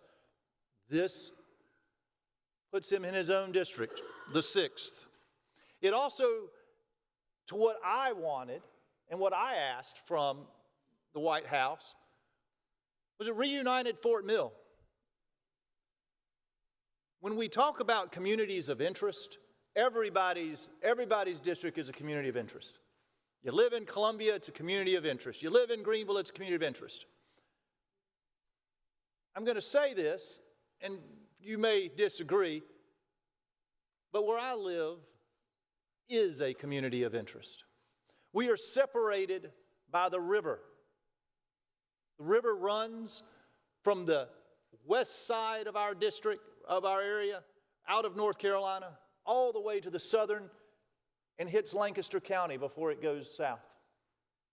To live in Fort Mill or TGK means you have North Carolina to your north and a river to your south. There is nowhere to go. You have to take a bridge or enter into another state to get there.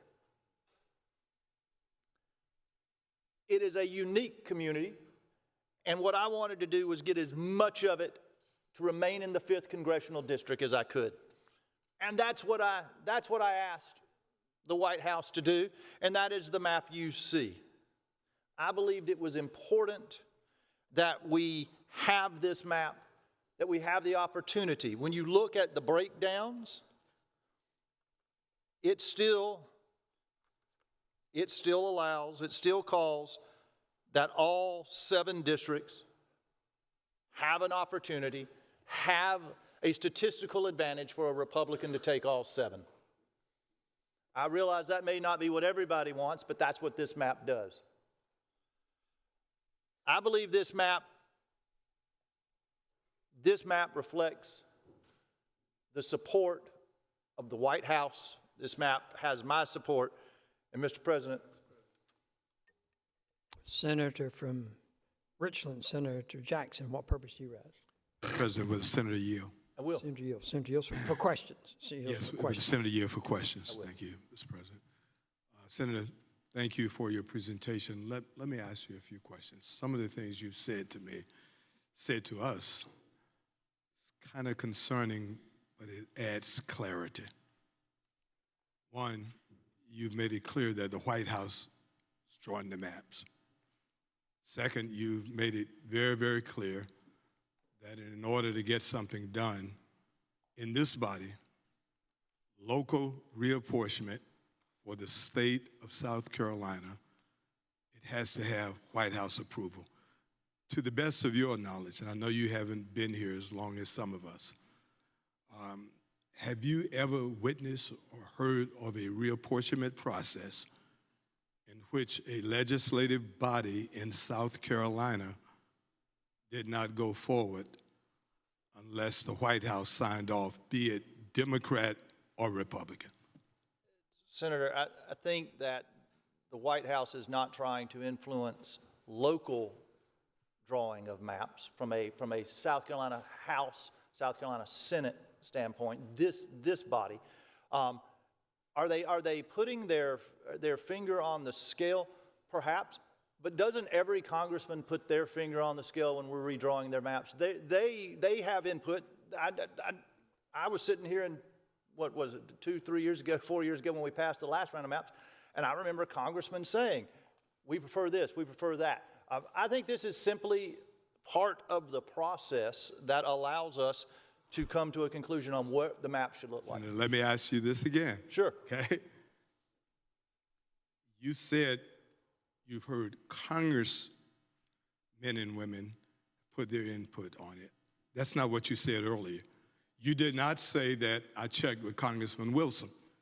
You did not say that I checked with Congressman Clyburn. You did not say that I checked with, your congressman is Norman? Norman.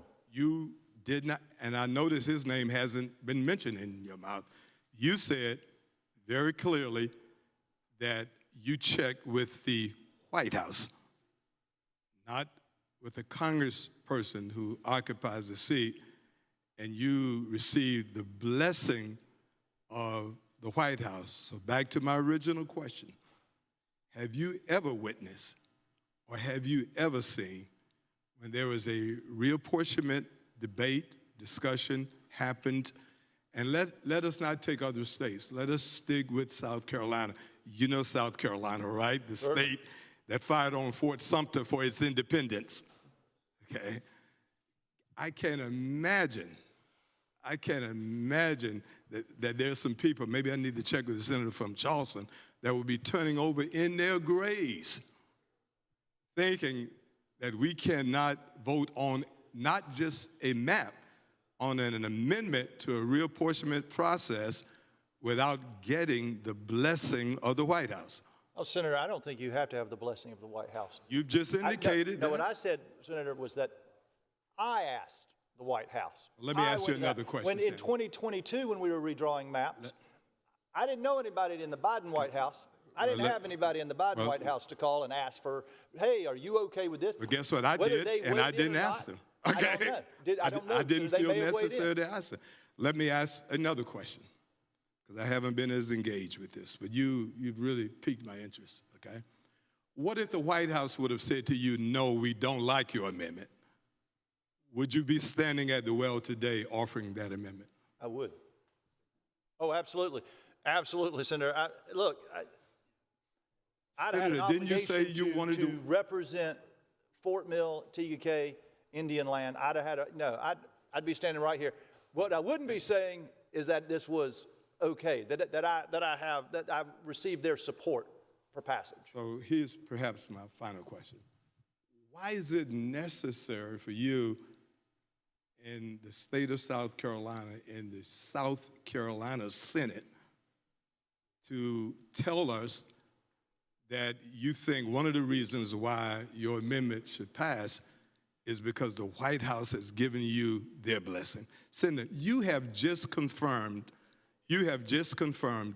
everything that has been said outside of this chamber, that others in this chamber have tried to push back on, and that is this process has not been driven and pushed and promoted by the White House. You have, for the record, and I'm going to ask unanimous consent for your words to be added to the record, okay? Mr. President, I ask for unanimous consent request. Is there objection to the unanimous consent request that the words from the senator from York, Senator Johnson, be placed in the... So back to the questions. Heard no objection. So ordered. You have just confirmed for us, and it's now in the records, that you had to seek the blessing, or you did seek the blessing and the advice of the White House to propose the First Amendment offered on the floor of the South Carolina Senate. Senator, is this still South Carolina? Is this still the state who cherishes its independence?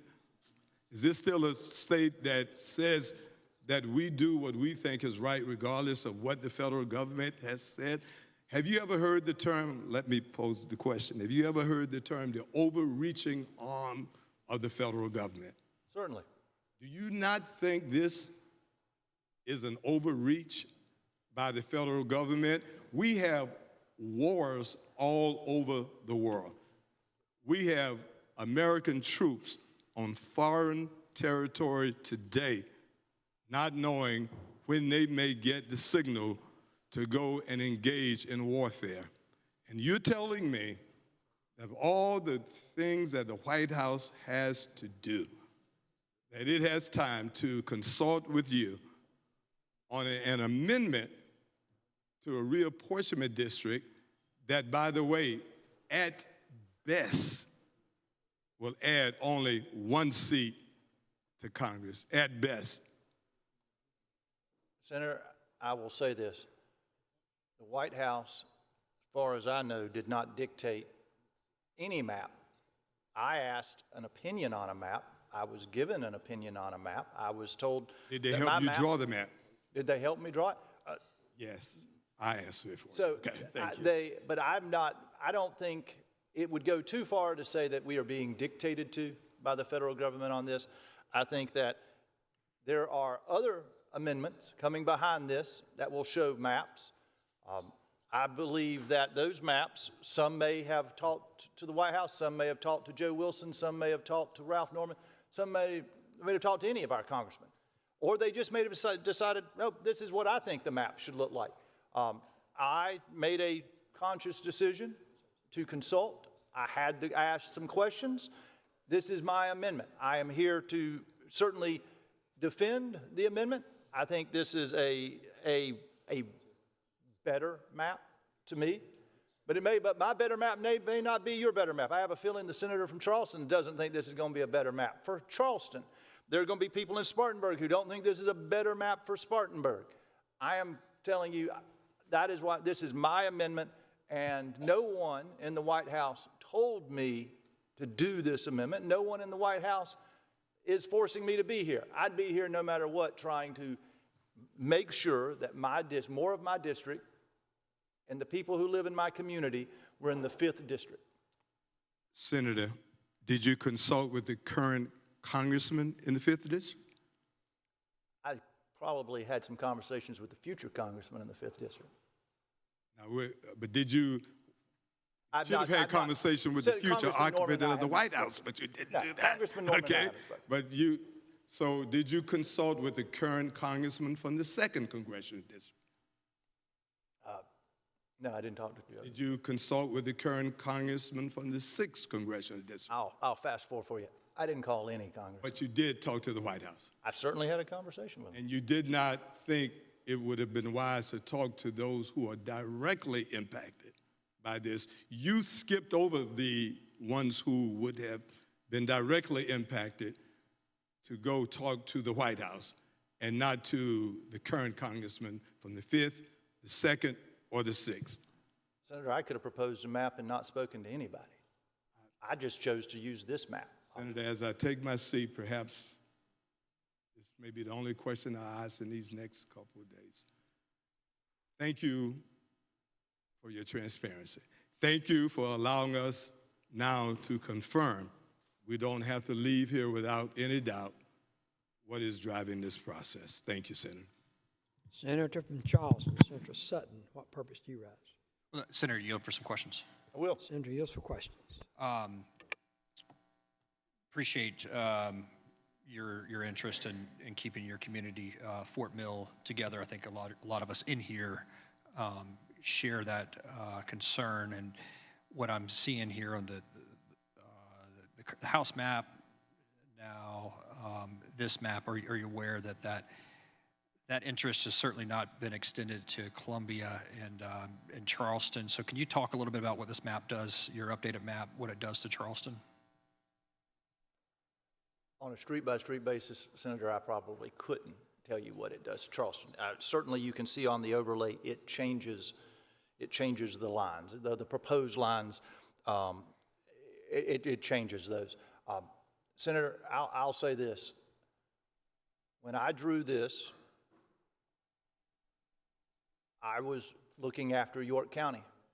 Understand If that. you draw a map, you're going to look after Charleston County. Don't disagree. Senator from Richland is going to take care of Richland County. Everybody in this room is going to take care of their county.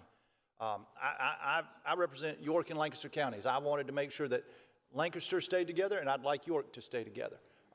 So, Senator, that was the driving force. And when you move, and we all know this from redistricting, you start moving, it shuffles, and the whole map shuffled because of that. So, Senator, I will say to you, this may not be in the best interest of Charleston. I don't know. But I assume we'll have a vote at some point, and those who represent Charleston will tell me whether this is in the best interest of Charleston. So I can't go on a street-by-street basis, though, and I couldn't go on a street-by-street basis in York County and tell you the changes. I couldn't get it that granular of a level. Sure. And I appreciate the honesty, and we would be bad senators if we weren't looking out for our district, but we also have a duty, we're state senators. We look out for the state, and, especially when I see, Charleston's relatively easy to define, so is Columbia, but it's consistent in all these iterations. This one, the current House one and this one has Columbia in 3 different congressional districts, and both have Charleston split up between 2. And very clear that this is intentional, probably to dilute the voting power of those different communities. But are you aware, I just want to talk through so we get on the record for my people back home, what this new proposal does, what it appears to do, is Mount Pleasant, Daniel Island, which Daniel Island is in Berkeley County, but part of the city of Charleston, would be in the 1st district.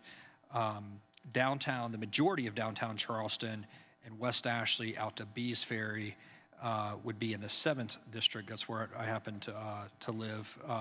Also noticing my West Ashley portion of the Senate district is drawn exactly like it is in the state Senate in this map, but I'm sure that's an accident.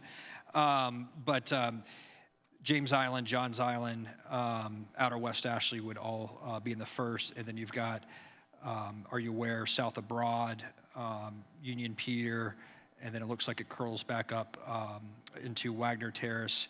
That would be in the 1st. So we do have a lot of. Are you aware we have a lot of rivers in Charleston that are generally the logical dividing line between districts, but this jumps over a lot of that, particularly, and it splits up West Ashley in half and then splits downtown, not by a river or natural feature, but just by a line on a map type thing. Aware of all those in your map here? I see it, Senator, certainly. I appreciate it. Last thing I'll say is, and again, similar to Senator Jackson, I appreciate the transparency, and I heard you when you said you negotiated with the White House, you got their approval, but my concern here remains the same, is we're not negotiating with the people of South Carolina, and we're not getting the approval of the people of South Carolina in this process. We might as well just give 34 proxies to the White House at this point to let them select our maps, and we're foolish to think they ain't gonna come back again. It's congressional maps this week. What are they gonna come back next week and say, do this for us or we'll thump you over the head type thing. Interesting times that we live in, but are you aware I'm gonna continue to seek the approval of the people of South Carolina and not the White House. It doesn't matter who's sitting up there, whether it's Obama, Biden, Trump. My approval comes from the people in my district. Sir, Mr. President. Senator from York, Senator Johnson. No, I withdraw that. I'm sorry, Mr. President. Senator from Richland, Senator Walker. What purpose do you ask? If my good friend, the senator from York, would yield for a couple questions. Senator, yield for questions. Mr. President, I'm not going to yield for a second. I drew this map because I quite honestly care about my community. I care about York County. Didn't do it to hurt Charleston. Didn't do it to hurt Richland County. Didn't do it to hurt anybody. This was my decision. I helped draw this map. I helped direct the map. I helped get us where we are. It is clear that I am not going to have support on this map, and that is fine. I think everybody has to make a decision. Again, there are 46 of us. That is in the best interest of their district and their home area. And because of that, Mr. President, I make a unanimous consent request to withdraw Amendment 1. Is there objection to the unanimous consent request by the senator from York, Senator Johnson, to withdraw the amendment number 1? Hearing no objection, so ordered. The amendment is withdrawn. Senator from Orangeburg, Senator Hutto, what purpose? I move to adjourn. Motion is to adjourn. Roll call has been requested to 5 members, more than 5. Be a roll call. Clerk will ring the bell.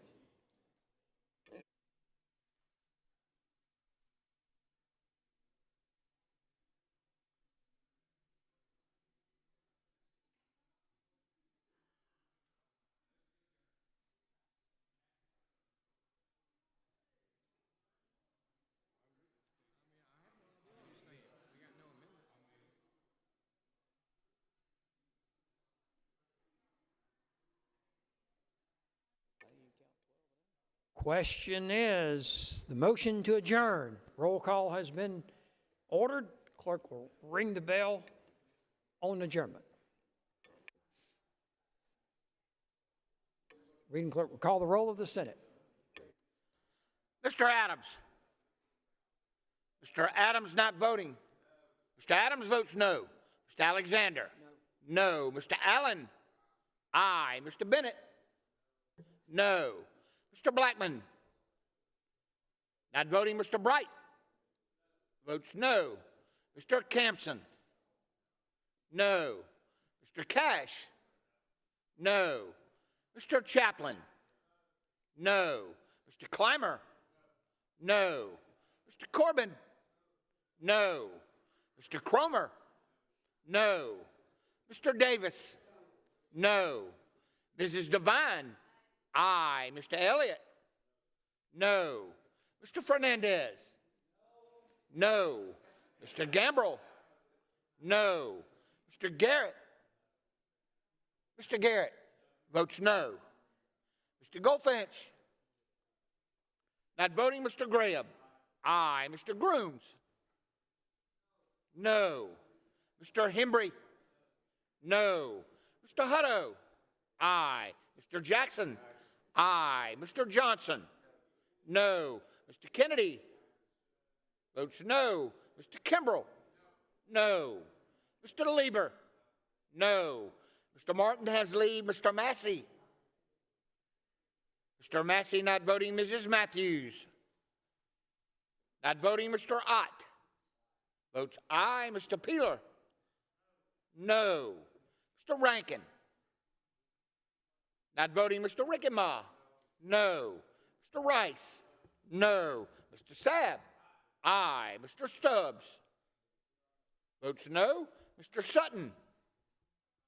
Aye. Mr. Tedder. Not voting. Mr. Turner. Mr. Turner votes no. Mr. Verdon. No. Mr. Walker. Aye. Mr. Williams. Not voting. Mr. Young. No. Mr. Zell votes no. Have all senators voted? Senator Rankin votes no. Senator from York, Senator Clymer, what purpose do you rise? I ask leave for the senator from Georgetown until 8 o'clock this evening. 8 o'clock. Without objection, Senator Goldfinch has leave. Senator Blackman votes no. Senator Tedder votes aye.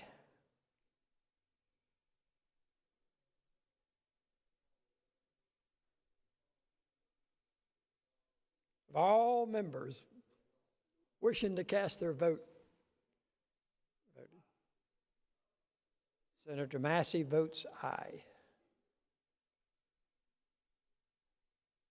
Further members wishing to record their vote? Final call. Polls are closed. The clerk will tabulate.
Senator from Greenville, Senator Allen, what purpose do you rise? Unanimous consent request. State your request. Leave for the senator from Marion, Senator Williams. Senator Williams. Without objection, Senator Williams has leave. Senator from Lawrence, what purpose do you rise? Unanimous consent for leave for May 24th. Without objection, the senator from Lawrence, Senator Verdon, is granted leave for Sunday, the 24th. Is there objection here? No objection. So ordered.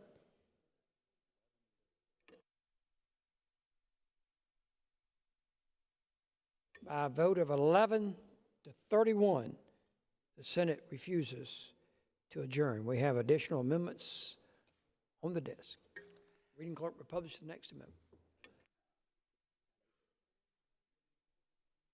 Next amendment is Amendment Number 8 by Senator Hutto and others. Amends a bill, adds a new section to read.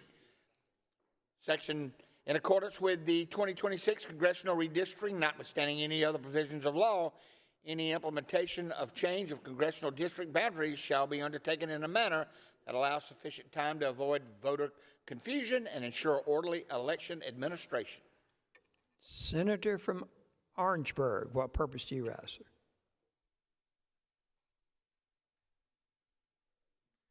Be recognized. You're recognized on your amendment. Senator from Orangeburg. Members, it's not clear to me why we just didn't vote to adjourn, because this debate's not going to happen until Saturday. And we can, if y'all want to stand here and hear me talk, I guess I'll just stand here and talk. You know what's in Amendment 8? I got no idea. All right. So, now there are some amendments I do have an idea about, but this isn't one of them. And so maybe somebody can look at it and see what it says. But in the meantime, I want to talk about the process, which is we have rules to follow that were set in stone when we voted for them when we first came in here. All we're asking to do is follow the rules. The rules say we've got to be in session for 2 days under debate before a cloture vote can be made. And I don't think there's anybody in here that doesn't think that the consideration of a second reading on this is going to get to a cloture vote, but that can't happen until Saturday. So we can sit here, and I have a hard time explaining to my wife why we're continuing to stay here when we all know that the vote's going to be on Saturday. Now, I'm not saying which way it's going to go. I don't know how it's going to go. But the rules say we can't vote until then. So if we can't vote until then, we can sit here and talk. But I'll tell you why it's important, I guess, that we do talk, and that's this. It's the people of South Carolina. They deserve to have us deliberate reapportionment in an orderly manner. I actually liked the Senator from Rock Hill's map and was prepared before he took it down. I was going to vote for that. And, you know, It depends. All of us are different on that, because I saw that map actually split Berkeley 2 or 3 ways, and it splits Richland several ways and splits precincts. And so each one of us, depending on what area of the state we represent, are probably going to be for or against the various maps that might come up. But it just doesn't make any sense to me that we debate that today. We barely have had time to look at the map that passed from yesterday and then to consider the map that was put up by the senator from York. Several of us want to get to the map room to be able to look at some maps. We hadn't been able to do that because we're over here. So if any of y'all can explain why we're going to continue to stay here tonight, please ask me a question that gives me that explanation. But I'm willing to work as long as everybody. I told the press this morning, I hope everybody in South Carolina has a wonderful Memorial Day weekend, but the 46 of us are committed not to. We're committed to be here with each other and do our jobs, and that's what we're elected to do. And I feel like my job is to protect not only the citizens that were elected me in District 40, but the citizens of this state who want us to go about our business in an orderly fashion, to take testimony, which we only had one day. And the senator from Beaufort asked some wonderful questions this morning, sort of juxtaposing how we're supposed to do it with how it's being done. And the way we're supposed to do it is we're supposed to talk to the people who will be affected. I've looked at one of these maps that had people living in 5 Points and Shandon voting in the same district as people in Pickens. Not that the people in Pickens and the people in Shandon don't have something in common, but I can't think of a whole lot. And we're supposed to have communities of and Cherokee. So the one thing I did like about the senator from York's map is that at least it gave each of our current incumbent representatives a separate district. We've always generally done that when we've done reapportionment, take into account who the people have elected before and make somewhat of an assumption that that's the person that they have chosen to represent them until they decide otherwise, but at least give those people a chance to be in a district where they can get elected. And, you know, we'll do that again as we go forward, but I will tell you that what this amendment says is that we want to avoid voter confusion. And I don't think what's very confusing is when you wake up tomorrow and we've passed a map and you don't even know which district you're in. And that'll be true for many people in South Carolina. Now, if you're in those counties that are kept whole, you'll know which district you're in. It might not be the one you used to be in, but in the several up to 10 counties that are split, people in those, and they're not split, as the senator from Charleston pointed out, necessarily by a river or some other geographic boundary that makes it easy to understand. I mean, you may have people that, and there have been examples before where people who live in the same house aren't even in the same district. It just depends on how those micro units that are used by the census districts decide who is registered where. But we've got numerous situations where people, next door neighbors that live across the street from each other, don't vote in the same district and may be represented by 2 congressmen that live hundreds of miles apart. And if that doesn't create voter confusion, I don't know what does. Senator from Williamsburg, what purpose do you have? See whether or not Senator from Orangeburg would yield for a question or two. Senator yields for questions. Senator yields for questions. Thank you, Mr. President. Senator, did you know that you really kind of went to it? You asked those of us who might have a moment to take a look at the amendment, and do you know I did? And you actually, in a roundabout way, I think from the moment that you began to speak up until the moment where you talked about voter confusion, you really were, in my opinion, on all fours. Because when you think about process, Senator, did you know that a good process, in my mind, lends itself to the probability of less confusion? I do know that. And the other thing that you talked about in your amendment, Senator, was the orderly administration of an election. And Senator, do you have concerns about whether or not this will be an orderly election? I have real concerns about that. And let me say, not only just the first primary being orderly, being that we're already in the process of voting, but even if we adopted one of these maps and then split off the congressional races from the other races that are presumably going to take. Now, look, nobody's kidding themselves. As soon as we pass anything, if we pass anything, it's going to be challenged in the courts. And one of the questions before the courts are they going to delay all the elections, or are they going to delay the elections on Tuesday for congressional, or are they not going to delay any of them? I mean, those are the three choices. You either delay the entire June primary, you delay congressional primary, or you just say that these maps will take effect in 2028. They won't take effect this year because it will create voter confusion by doing so and will disenfranchise voters who have already voted. But I'll tell you who we really are putting a huge burden on, not to mention we're putting a burden on the voters to figure out all of this, and we're asking to develop voter fatigue. As you ask them to go to the poll, to a primary, a runoff, another primary, another runoff, an election in November. We're really going to ask our voters to go to the polls 5 different times between now and November. I mean, that's roughly once every month between now and then, because basically the way that it looks based on who's already filed, there's probably going to be runoffs each time.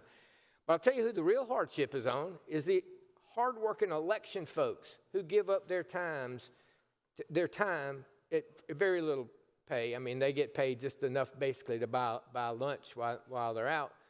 We're asking them to sacrifice and come work at the polls time after time after time. And some of them volunteer to take off a day or maybe 2 days in an election year, but I don't know that any of them have signed up to take off 5 days in an election year to work at the polls.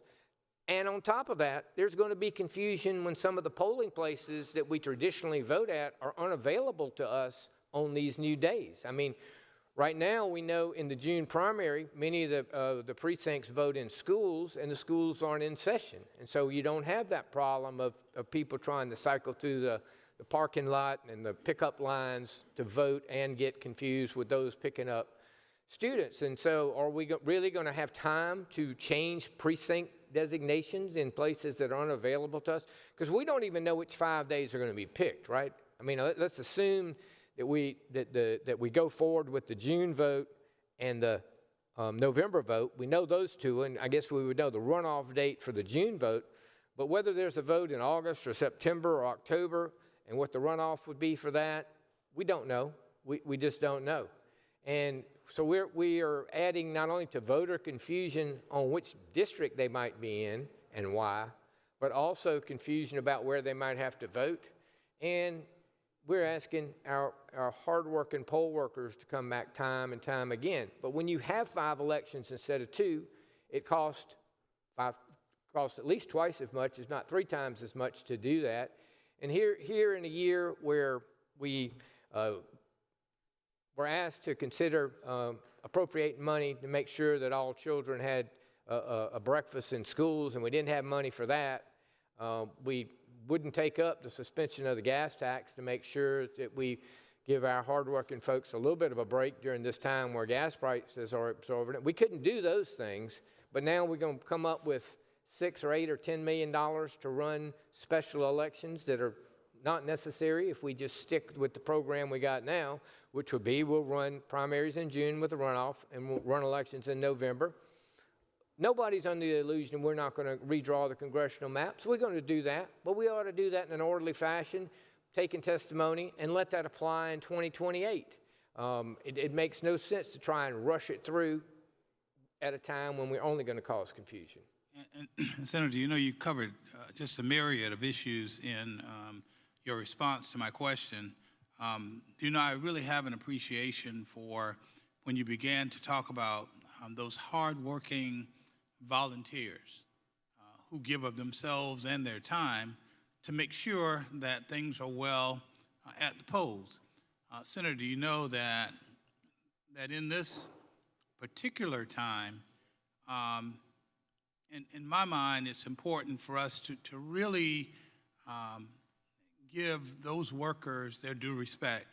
And Senator, the reason why I say that is, are you familiar with what happened with poll workers all around the country in the last election? How they were ostracized, how some of them were threatened, how many of them just quit because of how much pressure was associated with the election. Does any of that come to mind as it relates? We heard anecdotal evidence of that, more than just anecdotal evidence. We had myriads of examples of that happening across the country and here in South Carolina, in which poll workers have just said, look, I was doing this as part of my civic duty responsibility. I wasn't doing that to go have people yell at me and get in my face when all I'm doing is doing my job. But we're focusing in on what the poll workers do on election day, but think of what they do on days before that. Somebody's going to have to go enter all this data into the machines to program the machines in these split precincts and move people who used to be in the 2nd to the 6th and the 6th to the 5th. All of that takes work to program the voting machines to make sure that the proper image comes up. I think all of us probably now vote with the machine that gives us a visual, but then you hit the button and it prints out a hard paper ballot so we can track it. Well, those machines don't just automatically populate themselves with the right information. Precinct by precinct, election workers are going to have to go in a rushed fashion. I mean, right now we've known that the primary's coming up in June. We've known since filing closed who the candidates are going to be. So they've had all this time to get the ballots ready, to get them ready to be able to mail to the absentee ballots, to mail to the soldiers overseas. We're going to have to redo that whole process. And that just because we pass a bill today doesn't mean that that information just springs into life. Every county has to go back and redo their individual ballots, particularly if they're a county that gets split between 2 or 3 districts, or if their precinct lines get split. So that is even more work. But you know what it is? It's more expense as well. And are we really, right now, we generally sort of split the cost between the counties and the state as we pay for elections.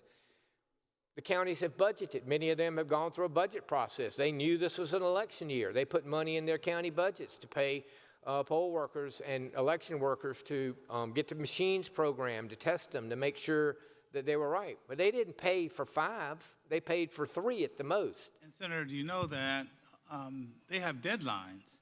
And so if they can't meet those deadlines, and I'm talking workers now, if they can't meet those deadlines within the regular workday, then we're talking overtime. Time and a half for those employees, which literally can mean additional expense for those counties and municipalities, wouldn't it? Oh, absolutely. And again, that leads to burnout. At some point, the workers just say, maybe this job's not for me if I've got to just do this over and over again, because a lot of the workers that work on these things have other responsibilities in the county that they work on when they're not working on elections.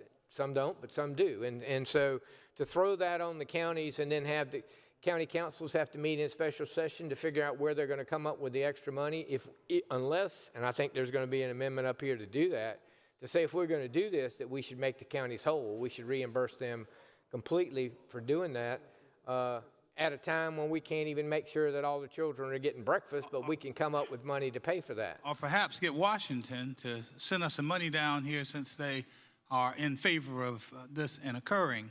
And Senator, when you talk in terms of employees and burnouts and those kinds of things, do you know that one of the things that I've now witnessed as it relates to elections is that mistakes are no longer considered mistakes.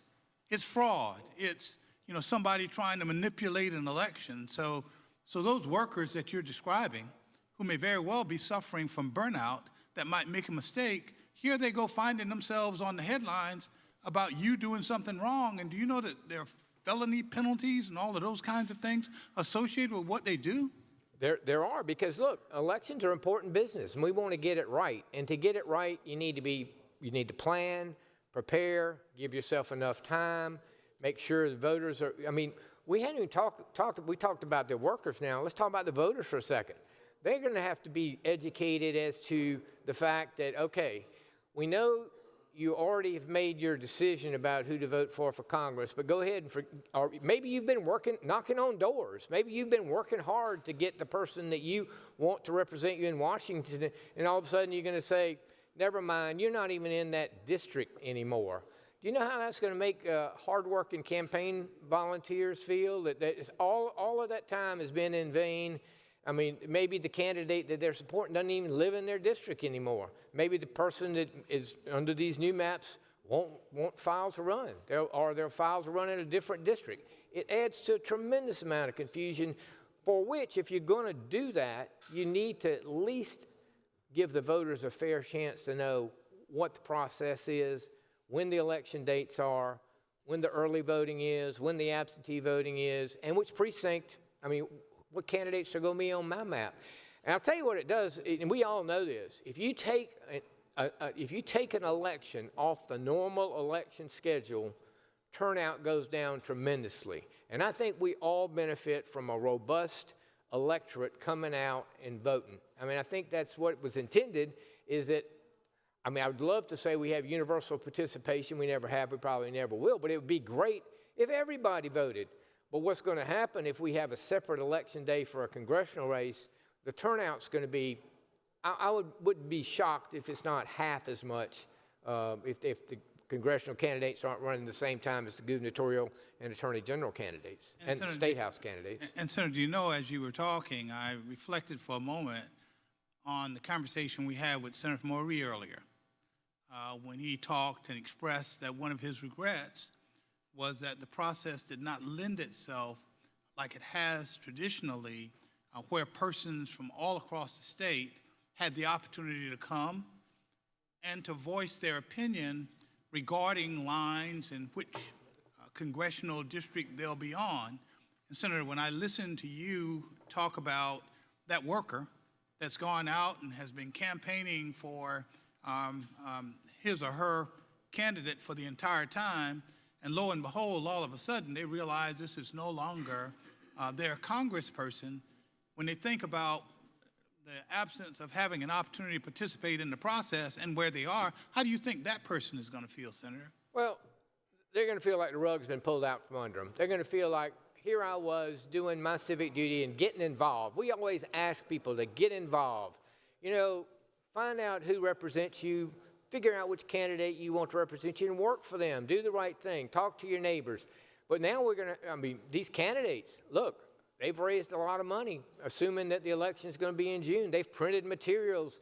They've plotted out calendars or how they're going to access people to get them to the polls in June. They may have already chartered buses or other things to help make sure that voters have an opportunity to get to the polls in some of those areas where transportation is a challenge. They have maybe already prepaid for flyers to go out and already designed these. They maybe have already cut television commercials that say, make sure you come out and vote in June, and now they have to go back and dub that in and say, oh, maybe August or October, or well, sometime we'll let you know. I mean, you know, what kind of ad is that going to be? Vote for me sometime in the future in a district of, I'm not sure which district and I'm not sure what day, but one day in one district I'm going to ask you to vote for me if you're still in the district that I'm running for. That'd make a great ad. So it really, that's the whole point, I think, of this amendment, is that we are engaged in a process that is not designed to create confusion, but it will create a lot of confusion. Well, Senator, I have an appreciation, did you know, for you and others that have worked extremely hard at certain amendments to, in my mind, bring about awareness of some of the shortcomings this process now lends itself to. And I understand the fact that as you and others are at the podium, to the extent that we've got to burn the clock, if you will, today, that they'll be talking about one amendment and having 8, 9, 10, or 11 others in their mind. And so, do you know I have an appreciation for that? I'm going to ask 2 more points, and then I see my... But you raised the point there that I want to hit on, too, about the process. You know, we had, I think they said there was 54, some odd people that come 54 people that actually testified. But do you know why it was 54? Because they only had 1 day's notice. I mean, some people have jobs that they're out of state. They just didn't have time to get here. They may feel very strongly about this. That's why in a normal process, we have hearing tours around the state to make it easy for voters to get to us and tell us what district they believe they ought to be in or why it's important that this be taken into consideration. We gave them 1 day's notice, and even with 1 day's notice, we could get 54 people here, but I bet if we had 2 weeks' notice, we could probably get hundreds more. We said we were going to take written testimony. I'm sure some people had time to file it, but others probably did not have time to prepare. And in other days, and you know, because I think you were at every one of the public hearings we had in the last round of reapportionment, those people take it seriously. The people that come out to those hearings are absolutely engaged in the process, and they want to see maps. They want to look online and see the maps. They want to go to the hearings and see the maps and can walk up to it, and that way they can point out to you and others on the committee, I don't like this part of it because it divides me from here to here.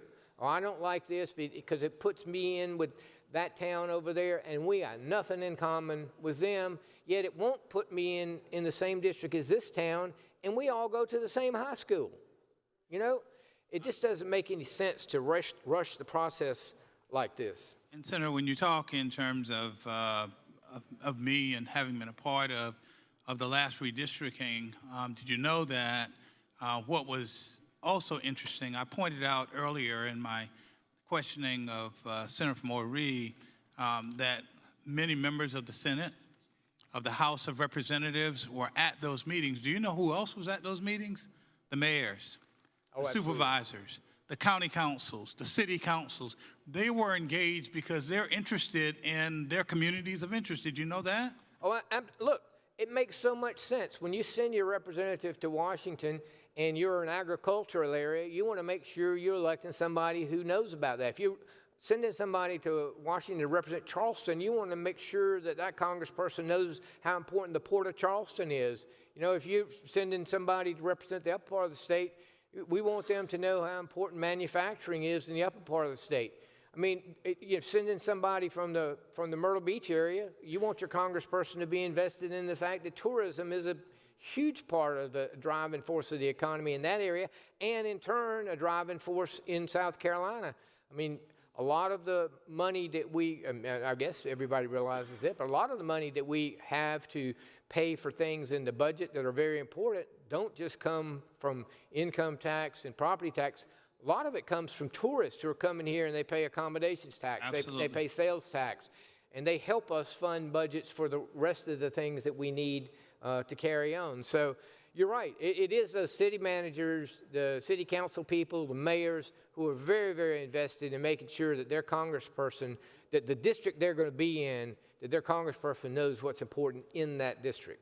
And Senator, did you know that this topic that we're discussing right now is such an easy topic for everybody in this chamber to have a conversation about, because it's literally at the core of what democracy in America, what democracy in South Carolina is like. It really is. And I'll tell you who else is confused. Our candidates that are running for Congress. I'm sure you've gotten a call from several of them. I have, and just said, we don't like these maps. Now, they're not going to go in front of the press and say we don't like these maps, but they're letting us know that they don't particularly like this map. So they're look, they've been planning for years to run for Congress in the lines that were there. They have lined up campaign workers. They have raised money. They have calculated out their campaign schedule to run in June to be elected to Congress, and some of them, that's what they've wanted to do maybe for their whole lives, is run for Congress. And they have planned and planned and planned, and here we come upsetting the apple cart, putting them in a district that they may have never campaigned in before. I mean, if you live in Rock Hill and you've only been to the upper part of the state to go to Table Rock, I mean, it's not like you know a lot of people up there. You'd have to spend some time campaigning, and we're going to put them on a very short leash. I mean, we'd have to have these primaries either in August or September. Can you imagine what it's going to feel like if you just roll into a town you've really never been to before, and all of a sudden you've got to convince them that you're the best candidate, and you've got no connection with them, no prior connection with them? Yeah. That's a tough sell. And Senator, and really I am going to wind it up to let Senator from Calhoun ask some questions, but there are two other points. You talked about elections before, and how having all of these elections back-to-back, these runoffs, all of those things lends itself to voter fatigue, I couldn't help but to reflect on the efforts of some in this body to try to create a better system where we wouldn't have so many elections, to erase the possibility of voter fatigue and those kinds of things. Are you familiar with that effort that was launched in the bill that we passed? I don't know. I mean, I know there are Talking about the municipal elections. Yeah. Well, we wanted to make sure that the municipal elections were held on one of 2 days, not all over the board. That's exactly The right. school boards, we've consistently said if you're going to have a referendum, particularly if it's going to be one where you're asking if they want to raise the tax or add a penny, you can't do that on just some off day where only 6 people show up. You've got to do it on a regular election day so that you get a widespread turnout so that everybody has a chance to have a say. If you put it on an off day, it takes a lot of money, first of all, to publicize an election on the off day.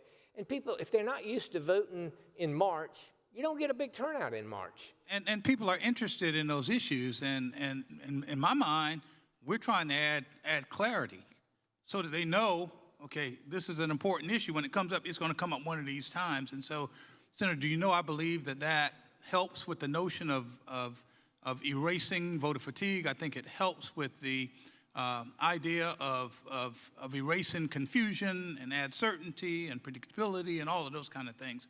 So, and not only that, it allows the election commissions in each of our counties to go ahead and have made contacts ahead of time with the schools or fire departments or whatever to make sure the buildings are available on those days. Right now, we're potentially asking our voter workers to now have to go back and recontact every single precinct meeting place and put 2 more days on their calendar.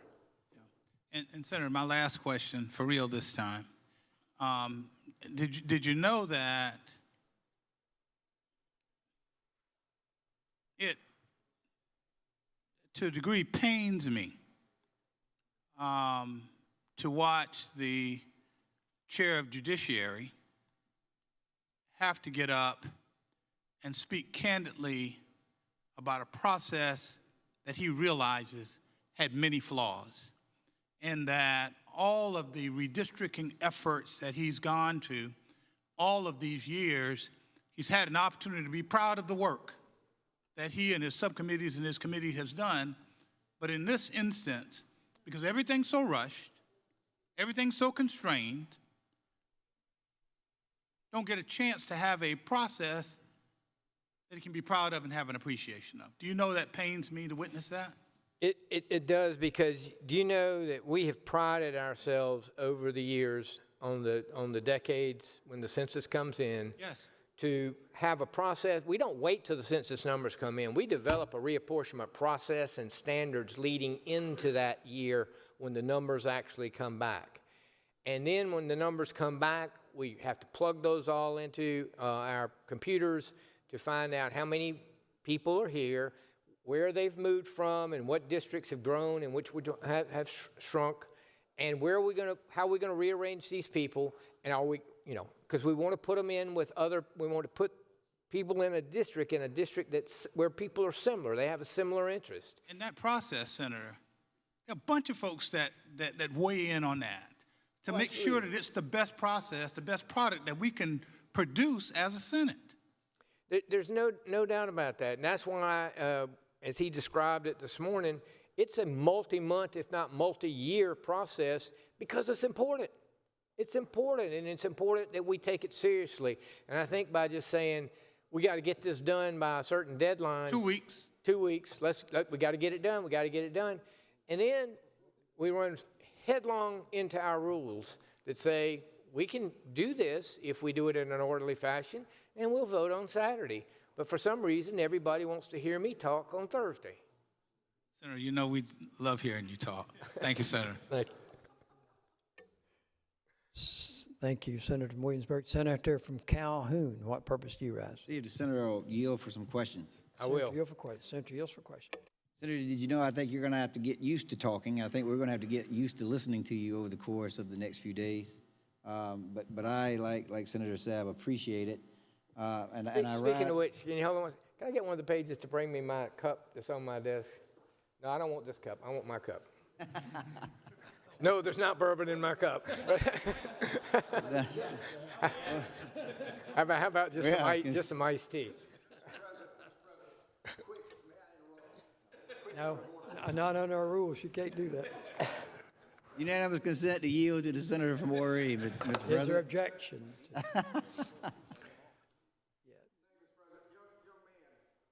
I would like the Senate to recognize. I would too. Mr. President, Senator in the well, did you realize that the young man you summoned to bring your cup was none other than Nikki Setzler's grandson? Did you know that he campaigned, knocked on doors, not in the daytime at Wofford, but at night, and won his first campaign to collegiate office, the start of a long career, we pray, ending up perhaps with a picture on a wall, like your grandfather. His mother and father proudly told me that one night when I was speaking to them, and he was out knocking doors. Senator from Calhoun is recognized for. And did you know, Senator from Horry, that's why I am trying to get him drawn out of the Senate district that he currently resides in. All jokes aside. Which I did know that, ironically, Calhoun, under the senator from Rock Hill's map, got drawn way over in the PD. I don't know what that's all about. I think I did notice that. And thank you, Senator. And I think it is a good segue. I just had a colleague, Senator Sutton from Charleston, say that we should thank our pages for being here.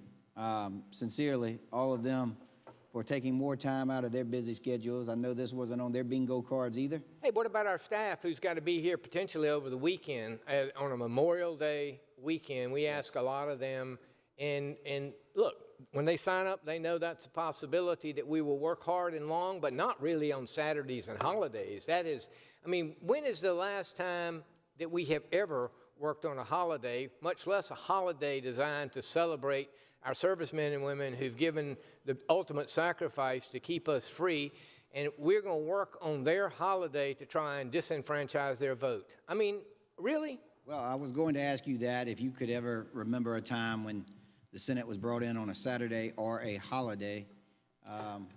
I've been up here for over 3 decades, and I do not remember working on a Saturday or a holiday. And I remember even in the middle of the week, if it was Confederate Memorial Day, we wouldn't work on that day. Right, and I hope you know, did you know that I'm not talking about it like it's some big problem for myself to be here.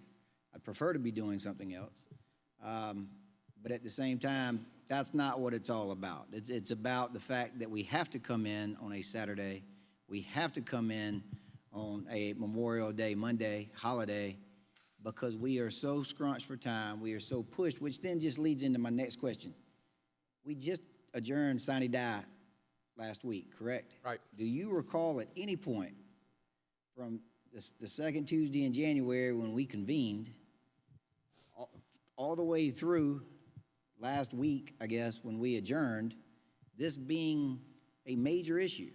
Because I cannot recall a single person that came to me during any of our time during regular session that said, we're going to have to carve out some time this year because we just have to draw new congressional districts. It has to get done. Well, do you know one of the reasons it wasn't on our radar screen? Because the current congressional districts were voted on after a normal process and gone through the court process, and the court said that the lines that right now exist in South Carolina are constitutional, and they've been blessed. And I know the senator from Charleston and others who took time to go testify in the court hearings when that was being challenged, or, they were actually on a partisan basis kind of proud that they had taken a state that's 40% Democratic and pushed all of us into an area where we can only potentially elect one Democrat. And here we have the majority party coming along wanting us to be competitive in 4 different districts. I mean,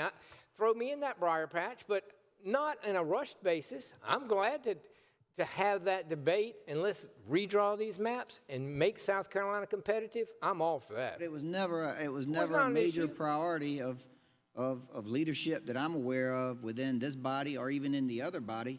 I heard mention of it, and that's what I find interesting. I mean, it's not like this is a novel idea. I've seen certain individuals, certain elected officials here in South Carolina that started pushing for the redrawing of congressional districts back, if I'm not mistaken, back during October. So again, October until this particular point, there's been a lot of time that it could have been undertaking, would you agree, and not have to be such a rush process. We could have allowed for multiple days of testimony to hear from the public before we would be making a decision to do that. I agree completely, and your question was so persuasive, I move that we now adjourn. Thank you. Motion is the Senate do now adjourn. All those in favor would say aye. Opposed, no. Ayes have it. The Senate stands adjourned to meet at 10 a.m. tomorrow, Friday.